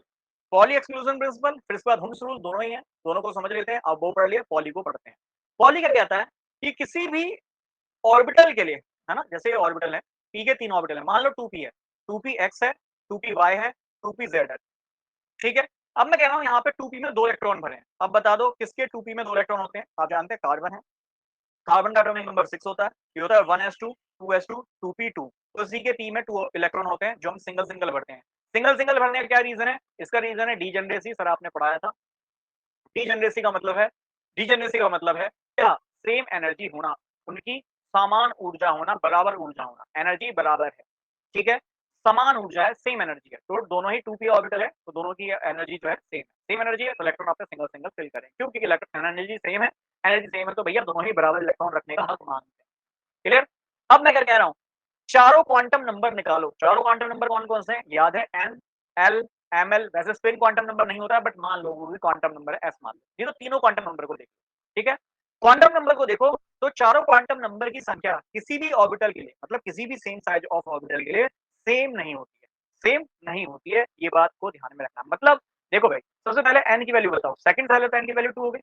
P है, P के लिए L की वैल्यू कितनी होती है? 1 होती है। ml की वैल्यू क्या होती है याद है? -1 0 +1 और s स्पिन 2 इलेक्ट्रॉन है तो हाफ और हाफ। ये स्पिन आ गई, नेट स्पिन 1 आ गई। भाई आधा-आधा जोड़ लो 1 आ जाएगा। क्या चारों क्वांटम नंबर की संख्या सेम है? नहीं, चारों क्वांटम संख्याएँ चारों क्वांटम नंबर सेम नहीं है। तो यही पॉली एक्सक्लूजन प्रिंसिपल है क्या कि किसी भी सेम सेट ऑफ ऑर्बिटल के लिए चारों क्वांटम संख्याएं बराबर नहीं हो सकती हैं। ठीक है, तो लिखा है no two electron in an atom can have the same set of 4 quantum number. साफ साफ यही बात लिखी है, पढ़ लेना। क्लियर है। अब वही बोल रहा है मैक्सिमम नंबर ऑफ इलेक्ट्रॉन कितने होंगे, 2n² होंगे। बहुत बड़ी वाला फंडा है, ध्यान में रखिएगा। आगे बढ़ते हैं, सिंपल सा फंडा है। चलिए हुंस का नियम ये तो बता ही दिया कि भाई किसी भी ऑर्बिटल में अगर इलेक्ट्रॉन भरने हैं तो इलेक्ट्रॉन पहले आप कैसे भरोगे, सिंगल सिंगल सिंगल। उसके बाद क्या करोगे, पेयरिंग। पेयरिंग बाद में करोगे, पहले सिंगल भरना है। क्यों, क्योंकि वर्ड है डीजेनरेसी। डीजेनरेसी फिर से वही बात, सेम एनर्जी है। जब एनर्जी सेम है तो भैया जितना टेंडेंसी इस ऑर्बिटल के पास है इलेक्ट्रॉन को रखने की, उतनी इसके पास है, उतनी इसके पास है। क्लियर है। ऐसे डी ऑर्बिटल में भी अगर इलेक्ट्रॉन भर रहे हो, डी के कितने ऑर्बिटल होते हैं आप सभी जानते हैं, 5 ऑर्बिटल होते हैं। इलेक्ट्रॉन कैसे भरूंगा, ऑब्वियस है, पहले सिंगल सिंगल सिंगल सिंगल भरूंगा, उसके बाद मैं पेयरिंग पेयरिंग पेयरिंग पेयरिंग करूंगा। क्लियर है। तो इलेक्ट्रॉन पहले सिंगल भरेंगे, why due to the degeneracy. Same energy होने की वजह से इलेक्ट्रॉन रखने की क्षमता सभी की बराबर है। क्लियर। तो ये सिंपल से फंडे हैं जो आपको क्लियर हो। अब है इलेक्ट्रॉनिक कॉन्फ़िगरेशन ऑफ एटम, पढ़ा चुका हूँ। हेडिंग मैंने बाद में डाली है, कोई बात नहीं, पढ़ चुके हैं इलेक्ट्रॉनिक कॉन्फ़िगरेशन। मुझे लगता है सारी जगह मैंने इलेक्ट्रॉनिक कॉन्फ़िगरेशन के लिए छोड़ दिया। ठीक है, चलो खैर जल्दी से आते हैं एनसीईआरटी के क्वेश्चंस पे। एक्सरसाइज का 2.3 क्वेश्चन है, ये सारे 2.3 हैं। चलो सारे 2.3 हैं, देख लेते हैं। सबसे पहले H माइनस। अब देखो हमसे सिंपल एटम का नहीं पूछा, अब हमसे आयंस का पूछ लिया। समझना H माइनस कैसे बना होगा बेटा, आप सभी को पता है हाइड्रोजन होगा, वो एक इलेक्ट्रॉन लेगा। आप सभी को पता है जो इलेक्ट्रॉन लेता है उसी पे माइनस चार्ज आता है। क्लास 10 से पढ़ते बारे 11th में आ गए हो, नहीं पढ़ते बारे तो पढ़ लो भाई। जो इलेक्ट्रॉन लेता है उस पे माइनस चार्ज आता है, जो इलेक्ट्रॉन देता है उस पे प्लस चार्ज आता है। तो बेटा हाइड्रोजन है, इसने एक इलेक्ट्रॉन लिया, इसका है माइनस चार्ज। हाइड्रोजन का एटॉमिक नंबर 1 होता है। अगर इसका एटॉमिक नंबर 1 है तो उस पे एक इलेक्ट्रॉन है। इसने एक और इलेक्ट्रॉन ले लिया तो एक और एक कितने इलेक्ट्रॉन हो गए, 2 इलेक्ट्रॉन हो गए। तो H माइनस पे 2 इलेक्ट्रॉन होंगे। दैट मींस 2 इलेक्ट्रॉन को फिल करना है। 2 इलेक्ट्रॉन को फिल करना है मतलब 2 इलेक्ट्रॉन का इलेक्ट्रॉनिक कॉन्फ़िगरेशन करना है। यही बात आपसे कह रहा है कि इलेक्ट्रॉनिक कॉन्फ़िगरेशन निकालिए, मतलब हाइड्रोजन के 2 इलेक्ट्रॉन को भर के दिखाइए। तो हम सभी जानते हैं कि भाई सबसे पहले 1s ऑर्बिटल ही होता है, उसमें 2 इलेक्ट्रॉन भर के दिखा दो। तो H माइनस का इलेक्ट्रॉनिक कॉन्फ़िगरेशन कितना आ गया, 1s2 आ गया। क्लियर। Na प्लस है, Na प्लस प्लस कब आता है, सोडियम। सोडियम एक मेटल है, मेटल वो होता है जिसकी टेंडेंसी इलेक्ट्रॉन लूज करने की होती है। सोडियम ने एक इलेक्ट्रॉन लूज कर दिया। सोडियम के पास 11 इलेक्ट्रॉन एटॉमिक नंबर था, तो उसके पास 11 इलेक्ट्रॉन है। एक इलेक्ट्रॉन दे दिया तो कितने इलेक्ट्रॉन बचे, 10 इलेक्ट्रॉन बचे। बहुत सरल सी बात। क्लियर है। इलेक्ट्रॉनिक कॉन्फ़िगरेशन करते हैं तो ये हो जाएगा 1s2 2s2 2p6। खत्म बात। क्यों, 6 2 8 2 10, 10 इलेक्ट्रॉन भर दिए। अगर सोडियम का पूछा होता ये तो 1s2 2s2 2p6 और 3s1, अभी तो कर रहा था 11 इलेक्ट्रॉन भर दिए। 11 इलेक्ट्रॉन दे दिया, कितने बचे 10, जब भी तो Na प्लस बना। क्लियर। O2 माइनस है, ऑक्सीजन एटॉमिक नंबर होता है 8, भाई 2 माइनस है, जितने इलेक्ट्रॉन लेगा उतना ही माइनस आ जाएगा। ऑक्सीजन ने 2 इलेक्ट्रॉन लेंगे तो ही माइनस आएगा। क्लियर। हाइड्रोजन ने 1 इलेक्ट्रॉन लिया तो 1 माइनस है। ठीक, जो जितने इलेक्ट्रॉन लेगा उतना ही माइनस आएगा, जो जितने इलेक्ट्रॉन देगा उतना ही इस पे प्लस आएगा। ऑक्सीजन इलेक्ट्रॉनिक कॉन्फ़िगरेशन कितना होता, 1s2 2s2 2p4 होता। बट 2 इलेक्ट्रॉन ले लिया, अब कितने इलेक्ट्रॉन हो गए टोटल, 10 इलेक्ट्रॉन हो गए। 8 थे, 2 ले लिए, 10 हो गए। 10 भर दो, 1s2 2s2 2p6 हो गया। सिंपल। अब कह रहा है what are the atomic number of element who outermost electron are represented by. कह रहा है भैया एटॉमिक नंबर बता दो जिनका आउटर मोस्ट में 3s1 होगा, ठीक है, 2p3 होगा, 3p5 होगा, बता दो कौन कौन है। तो बेटा 3s1 पे आते हैं। 3s1 कब तक पहुंचेंगे, कैसे पहुंचेंगे, उसके लिए हमें इलेक्ट्रॉनिक कॉन्फ़िगरेशन का आइडिया होना चाहिए। हमने पढ़ा है 1s होता है, देन 2s होता है, देन 2p होता है, इसके बाद 3s आता है। क्लियर है। अब 3s में एक इलेक्ट्रॉन है तो हमें ये तो 100% पता है अगर 3s में एक इलेक्ट्रॉन है तो 100% इससे पहले p में 6 इलेक्ट्रॉन होंगे, s में 2 इलेक्ट्रॉन होंगे, s में 2 इलेक्ट्रॉन होंगे। गिन लेना टोटल कितने इलेक्ट्रॉन हो गए, देखो 2 6 6 और 2 8 2 10 और 1 11, 11 इलेक्ट्रॉन हो गए। बता दो कौन सा एलिमेंट है जिसके पास 11 इलेक्ट्रॉन होते हैं, तो हम जानते हैं सोडियम। भाई जितना इलेक्ट्रॉन उतना ही उसका एटॉमिक नंबर, तो सोडियम होगा। अभी ऊपर भी देखा था 2p3 है। अब देखो भाई ये 2p है, इससे पहले कौन से ऑर्बिटल होंगे, तो मैं पता है इससे पहले 2s और 1s होगा। अब 2p3 है तो मुझे 100% पता है अगर 2p में 3 है तो उससे पहले s में 2 जरूर भरे होंगे, इस वाले s में 2 भरे होंगे। टोटल गिन लो कितने इलेक्ट्रॉन हो गए, 3 2 5 2 7, कितने इलेक्ट्रॉन हो गए, 7 इलेक्ट्रॉन हो गए। 7 इलेक्ट्रॉन हो गए तो 100% मुझे पता है ये आपका नाइट्रोजन ही होगा जिसका एटॉमिक नंबर 7 होता है। जितना एटॉमिक नंबर होगा उतने इलेक्ट्रॉन होंगे। एक ही बार रिपीट कर रहा हूँ। 3p5 है, ये 3p5 है, इतना मुझे पता है ये 3p5 है। इससे पहले कौन सा ऑर्बिटल होगा, 3s होगा, 2p होगा, 2s होगा, 1s होगा। अपनी मर्जी से नहीं लिख रहा, इलेक्ट्रॉनिक कॉन्फ़िगरेशन हमने सीख लिया, स्कूल पब्लिक स्कूल सब सिखा चुके हैं। क्लियर है। अगर 3p में 5 है तो 100% s में 2 होंगे, p में 6 होंगे। भाई जब 3p में पहुंचा हूं उससे पहले 3s तो जरूर भरा होगा, 2p जरूर भरा होगा, उससे पहले के सारे भरे होंगे, इसलिए मैं 3p में गया। क्लियर? अब गिन लो टोटल कितने इलेक्ट्रॉन हो जाएंगे, 17 इलेक्ट्रॉन हो जाएंगे। 17 है तो 17 किसका होता है, क्लोरीन का होता है, खत्म हो गया। क्लियर? अब कह रहा है कौन एटम है जिनका इलेक्ट्रॉनिक कॉन्फ़िगरेशन ये होगा, He 2s1। He जल्दी से बता दो, He क्या होता है, हीलियम होता है, 2s1 हो गया। उसके बाद 1s2 हो गया, उसके बाद 2s1 आया। ठीक है, तो कौन होता है, लिथियम होता है। क्यों? ये He का मतलब 2 इलेक्ट्रॉन हो गए। भाई हीलियम का एटॉमिक नंबर 2 होता है, मतलब 2 इलेक्ट्रॉन ये हो गए, 1 इलेक्ट्रॉन ये हो गए। टोटल कितने इलेक्ट्रॉन हो गए, 3 इलेक्ट्रॉन किसके पास होते हैं, लिथियम का एटॉमिक नंबर 3 होता है, और लिथियम ही होता है जिसका इलेक्ट्रॉनिक कॉन्फ़िगरेशन He 2s1 होता है। क्लियर? नियॉन है, नियॉन मतलब 10 इलेक्ट्रॉन हो गए। फिर इसके बाद एस में 2 हैं मतलब 12 और 3 15। 15 इलेक्ट्रॉन किस पे होते हैं, फास्फोरस पे, तो फास्फोरस का ये बन गया। क्लियर है? बहुत सरल सी बात है भैया। इलेक्ट्रॉन गिन लो, अगर कुछ भी नहीं हो रहा तो इलेक्ट्रॉन गिन लो, खत्म था। एआर, एआर मतलब आर्गन, 18 इलेक्ट्रॉन हो गए। 18 और 2 20 और 1 21। किसवा इलेक्ट्रॉनिक कॉन्फ़िगरेशन किसका था, स्कैंडियम था, तभी तो पढ़ा था। तो एआर कितना हुआ, 3d1 4s2। क्लियर? एआर मतलब 18 इलेक्ट्रॉन हो गए, 2 20 और 21। 21वें नंबर पे कौन आता है, स्कैंडियम आता है। सिंपल है, क्लियर हो रहा होगा। आगे बढ़े। Indicate the number of unpaired electron in. अब ये अनपेड इलेक्ट्रॉन क्या है, देखो पेड, पेड का मतलब इलेक्ट्रॉन का जोड़ा बना होगा, अनपेड मतलब इलेक्ट्रॉन का कोई भी जोड़ा नहीं होगा। समझना क्या, फॉस्फोरस, देखो सबसे पहली बात फॉस्फोरस का एटॉमिक नंबर पता होना चाहिए, 15 होता है, 15 होता है। फिर इसका इलेक्ट्रॉनिक कॉन्फ़िगरेशन होना चाहिए 1s2 2s2 2p6 3s2, ठीक है, और 3p3। ध्यान से सुनना, 3p3 है। क्लियर? अब समझो 15 एटॉमिक नंबर है तो मैंने 15 इलेक्ट्रॉन फिल करे हैं, गिन लो 15 इलेक्ट्रॉन फिल करे हैं। अब देखो s में 2 इलेक्ट्रॉन है, जब आपको पता है s में 2 इलेक्ट्रॉन है, वो दोनों के दोनों ऐसे भरे होंगे। भाई ऑर्बिटल में 2 इलेक्ट्रॉन भरते हैं विद अपोजिट स्पिन, पढ़ा चुका हूं सारा जो पढ़ा है ना, तो बस वो कांसेप्ट को लगाना है। एक्सरसाइज का 2.6 क्वेश्चन आ गया है, समझ रहे हो, लास्ट वाला क्वेश्चन आ गया है, तो जितना भी कांसेप्ट पढ़ा है सबको लगाना है। तो s में 2 इलेक्ट्रॉन ऐसे भरे होंगे, फिर देखो आगे भी 2s है, 2s में भी ऐसे इलेक्ट्रॉन भरे होंगे, फिर p6 है, समझो जरा 2p6 है, p6 है तो पहले इलेक्ट्रॉन सिंगल सिंगल भरे होंगे, फिर उसके बाद 6 इलेक्ट्रॉन भरे तो पेयरिंग कर दी होगी, तो यहाँ भी सारे इलेक्ट्रॉन पेयर्ड है। फिर उसके बाद 3s2 है तो 3s2 यहाँ भी इलेक्ट्रॉन पेयर्ड करके भरे होंगे। फिर आ गया 3p3, बेटा 3p3 है तो p का ऑर्बिटल है, तीनों डीजेनरेट है तो इलेक्ट्रॉन मैंने सिंगल सिंगल भरे होंगे। क्या ये सिंगल इलेक्ट्रॉन पेयर्ड है, नहीं, तो बेटा इन सिंगल इलेक्ट्रॉन को जो पेयर्ड नहीं होते इनको कहते हैं अनपेयर्ड, मतलब ये पेयर्ड नहीं है, जोड़ा नहीं बना रखा। ये तो पूछ रहा है कितने अनपेड इलेक्ट्रॉन है, तो आपको ऑब्वियसली यहाँ 3 अनपेड इलेक्ट्रॉन है, फॉस्फोरस के पास 3 unpaired electron. Clear?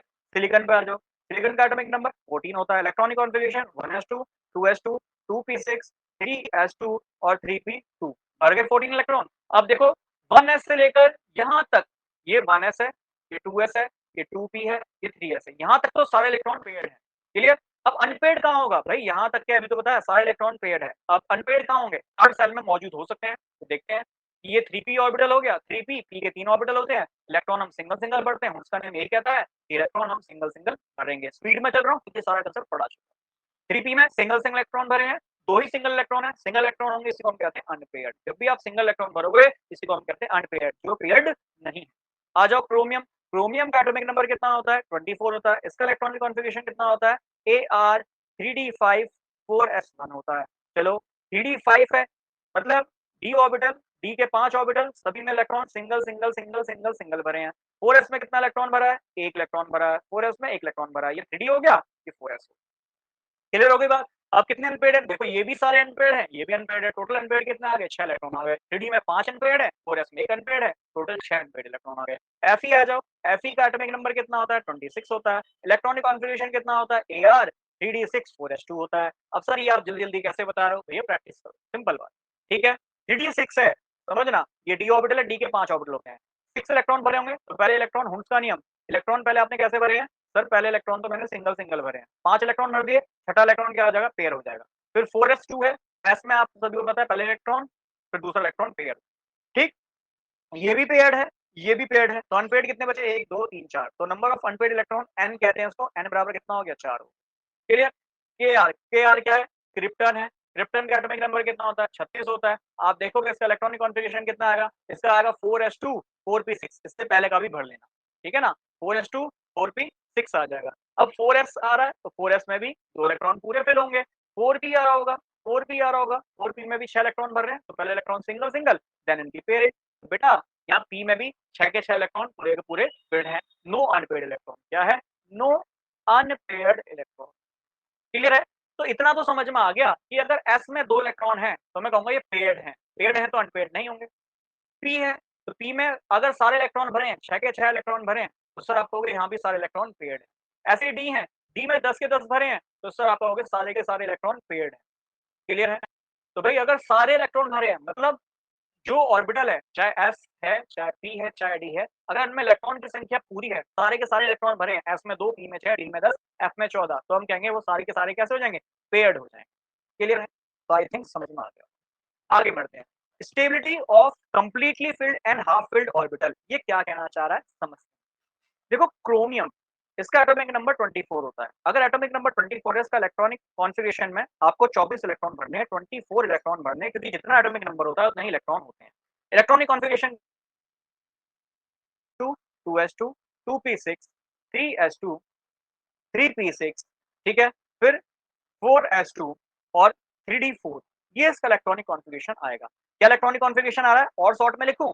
AR 3d4 4s2, energy के बढ़ते हुए क्रम में लिख दिया। पहले मैंने थर्ड सेल को लिखा है, देन फोर्थ सेल को लिखा है। अब आपको अगर मैं बोलूं कि इलेक्ट्रॉनिक कॉन्फ़िगरेशन आपने गलत किया है, तो आपका तो विश्वास उठ जाएगा कि अभी थोड़ी देर पहले तो पढ़ा है और अभी भी गलत बता रहे हो। तो बेटा जी इसके लिए एक रूल लगता है।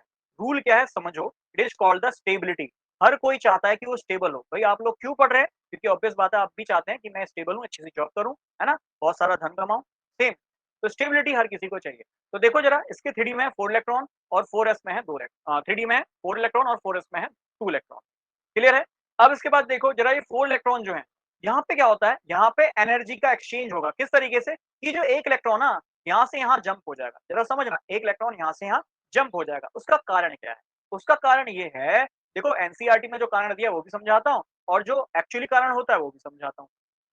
जब ये एक इलेक्ट्रॉन यहाँ से यहाँ जंप कर जाएगा तो देखो ये हो जाएगा इलेक्ट्रॉन इलेक्ट्रॉन इलेक्ट्रॉन इलेक्ट्रॉन और इलेक्ट्रॉन, और ये भी हो जाएगा एक इलेक्ट्रॉन। देखो एक 2 इलेक्ट्रॉन थे, एक यहाँ जंप हो गया, जहाँ खाली ऑर्बिटल है ना, इस खाली ऑर्बिटल में एक इलेक्ट्रॉन जंप हो गया। अब यहाँ 2 थे, एक ही बचा। क्लियर? ये हो गया इसका 3d ऑर्बिटल, ये हो गया 4s ऑर्बिटल। ठीक। अब जरा समझो, ये 3D है और 3D में कितने इलेक्ट्रॉन है? 5, और ये 4s है। अब समझना, अगर किसी के थर्ड सेल में, मतलब डी सेल में, थर्ड सेल के डी सेल में मैं बोलूं, डी सेल में अगर 5 इलेक्ट्रॉन हो जाते हैं तो उसको हम बोलते हैं हाफ फिल्ड। भाई सभी को समझ में आ रहा हाफ फिल्ड क्यों? क्योंकि डी में मैक्सिमम 10 इलेक्ट्रॉन आते हैं, आधा भरा है तो हाफ फिल्ड कहूंगा। अगर कोई भी चीज हाफ फिल्ड होगी तो उसको हम स्टेबल मानते हैं। क्या मानते हैं? स्टेबल। क्लियर है? इसके पीछे का रीजन क्या है? देखो ये सारे इलेक्ट्रॉन ऊपर की ओर स्पिन दिखा रहे हैं, सेम डायरेक्शन में स्पिन दिखा रहे हैं, ऊपर की ओर स्पिन दिखा रहे हैं, सेम डायरेक्शन में स्पिन दिखा रहे हैं। और जब सेम डायरेक्शन में दिखा रहे हैं तो उसको कहते हैं सिमेट्रिकल। क्या कहते हैं? सिमेट्रिकल। और एक कहानी बनती है क्या, कि नेचर लव सिमेट्री, ये वर्ड ना बहुत बहुत ज्यादा चलता है कि नेचर लव सिमेट्री, नेचर को सिमेट्री पसंद आती है। ठीक है? तो एक रीजन तो बन गया कि भाई यहाँ पे नेचर लव सिमेट्री है, मतलब नेचर सिमेट्री को पसंद करती है, इसीलिए हाफ फील्ड जो है ज्यादा स्टेबल है। दूसरा, बेटा ये 4s में, ये इलेक्ट्रॉन 4s में था, 4 सेल हाई एनर्जी का होता है। ये 4 सेल से कहां जंप कर गया? कम एनर्जी में, 3D में जंप कर गया। 4 से हाई एनर्जी से कम एनर्जी में इलेक्ट्रॉन जंप करेगा तो उसने एनर्जी रिलीज करी होगी, और बेटा जो एनर्जी रिलीज करता है ना वो स्टेबल बनता है। क्या बनता है? स्टेबल। तो 2 कारण आपने समझ लिए। तो भैया ये सिमेट्रिकल हो रहा है। साथ में जब ये हाई एनर्जी से लो एनर्जी में इलेक्ट्रॉन आ रहा है ना, तो भैया उसने इलेक्ट्रॉन की शिफ्टिंग करी जिसकी वजह से एनर्जी रिलीज हुई है। एनर्जी रिलीज हुई है तो ये कुछ हद तक स्टेबल हो जाएगा। क्लियर है? तो भैया यहाँ पे रीजन समझ में आया कि क्रोमियम का इलेक्ट्रॉनिक कॉन्फ़िगरेशन आता तो 3d4 4s2 है, बट एक्चुअली लिखते हैं कितना है? एक्चुअली लिखते हैं Ar 3d5 4s1। क्या कारण है? क्योंकि भाई जो 4s का इलेक्ट्रॉन है वो 3D में जंप हो जाता है, हाई एनर्जी से लो एनर्जी में आता है, कुछ हद तक स्टेबल हो जाता है। दूसरा, भाई 3D में 5 इलेक्ट्रॉन, 4s में 1 इलेक्ट्रॉन, सारे इलेक्ट्रॉन कैसे दिखाई दे रहे हैं? सेम डायरेक्शन में, यूनिडायरेक्शनल दिखाई दे रहे हैं, जिसकी वजह से कह सकता हूँ ये सिमेट्रिकल नजर आएगा। क्लियर है? तो ये ध्यान में रखना है, हाफ फिल्ड हो गया। क्लियर? ऐसे ही एक और एग्जांपल उदाहरण ले लेते हैं जिसमें है कॉपर। कॉपर का एटॉमिक नंबर 29 होता है। इसका इलेक्ट्रॉनिक कॉन्फ़िगरेशन करोगे तो ये आएगा Ar, आएगा जो आप निकालोगे वो आएगा 3d9 4s2, बट जो गलत है। एक्चुअली क्या होता है? ये होता है Ar 3d10, इसी को हम एक्सेप्शन कह देते हैं। और फिर यही क्वेश्चन आता है कि केमिस्ट्री तो एक्सेप्शन से भरी है। बेटा एक्सेप्शन नहीं, हर एलिमेंट एक डिफरेंट टाइप की प्रॉपर्टी को शो करता है। तो इसीलिए भैया हर एलिमेंट पे एक ही जैसी प्रॉपर्टी नहीं लगा सकते, है ना? हर एलिमेंट भाई आपको पढ़ने के लिए ऑब्वियस बात है, अगर आपके बारे में जानना है तो आपको समझना जरूरी है। ऐसे ही हर एलिमेंट को जानना है तो उनके बारे में अलग से इंडिविजुअली जानना बहुत जरूरी है। क्लियर है? तो देखो ये 3D ऑर्बिटल है, ये 4s ऑर्बिटल है। 3D में कितने इलेक्ट्रॉन है? बेटा जब मैं 3D में 10 इलेक्ट्रॉन कर दूंगा तो आप सभी को पता है ये 10 इलेक्ट्रॉन हो गए। देखना जरा, ये 10 इलेक्ट्रॉन हो गए और 4s में 1 इलेक्ट्रॉन हो गया। क्लियर है? अब 3D में 10 इलेक्ट्रॉन हो गए, मतलब इसको मैंने फुलफिल कर दिया। कैसा कर दिया? फुलफिल कर दिया। और कोई चीज़ अगर फुलफिल होती है, तो भी क्या होगी? स्टेबल होगी। 2 रीज़न समझे, 2 कारण समझे। अगर कोई हाफ फिल्ड हो जाता है, तब वो स्टेबल होता है। अगर वो फुलफिल हो जाए, सारे इलेक्ट्रॉन भर जाएँ, तब वो स्टेबल होगा। सिंपल है। स्टेबिलिटी के 2 रीज़न है, या तो वो कंप्लीटली फिल्ड हो या हाफ फिल्ड हो। क्लियर? बट अगर कंपेयर करना हो कंप्लीट और हाफ फिल्ड में, तो हम कहेंगे कंप्लीटली फिल्ड जो होता है, वो ज़्यादा स्टेबल होगा हाफ फिल्ड से। ये बात भी समझनी है। Completely filled is more stable than half filled. But हाँ, हाफ फिल्ड भी स्टेबल होता है, कंप्लीटली फिल्ड भी स्टेबल होता है, बट दोनों में कंपेयर करूँ, तो fulfilled is more stable then the half filled. Clear है? तो कॉपर फुलफिल्ड होने के लिए अपना इलेक्ट्रॉनिक कॉन्फ़िगरेशन 3d9 4s2 को छोड़कर क्या बनाता है? 3d10 4s1। ध्यान में रखना है, यही एक्सेप्शन। क्लियर है? तो अब आवर कॉल क्या है, हमारी कॉल पसंद आता है, तो भाई जानते हैं स्क्रीन पे लिखा है। ठीक है? मुझे पता है सेशन बहुत बड़े हैं, बट ऑब्वियस बात है बहुत कुछ सीखा भी होगा। ठीक है ना? सीखने के लिए बड़े-बड़े लेंथी सेशन लेके आए हैं। क्लियर? नहीं तो मैं भी 2 घंटे का वीडियो बना के 1 घंटे का वीडियो बना के पूरा चैप्टर फिनिश कर सकता था। बट जो हाँ, एक्चुअली जानना चाहते हैं कि एनसीईआरटी क्या है? ये है एनसीईआरटी। 7 घंटे का लगभग सेशन बना है। ठीक है ना? एक चैप्टर कंप्लीट कराने के लिए। बट अगर आपको लगता है एक ही बार में पढ़ना बोरिंग है, अरे भैया आप 1-1 घंटे का आप वैसे भी बैच कोई जॉइन करते हैं, तो 1-1 घंटे का जॉइन करते हैं। इसको 1-1 घंटे में करके 7 घंटे में जो है 7 दिन खत्म कर लीजिए। देखो 7 दिन में चैप्टर कंप्लीट हो रहा है, इससे बड़ी बात क्या होगी? 7 घंटे में चैप्टर कंप्लीट हो रहा है। पूरा एनसीईआरटी आप देखेंगे, एनसीईआरटी को दोबारा से एक बार पढ़ के देखना। इसको पूरा पढ़ने के बाद एनसीईआरटी को दोबारा से पढ़ के देखना, समझ में आ रही होगी। नहीं आ रही होगी फिर देखना, जहाँ पे अटक रहे हो वहीं देख लेना। फिर दोबारा एनसीईआरटी को पढ़ना। क्लियर है? पसंद आएगा तो शेयर, सब्सक्राइब ज़रूर करना है। ठीक है? और कह लो भई ये हमारे लिए क्या है, एक मोटिवेशन हमारे लिए कि भई हमने आपको पढ़ाया, आपको मोटिवेशन मिला, अब आप हमको मोटिवेशन दे दीजिए by like, share and subscribe. Thank you.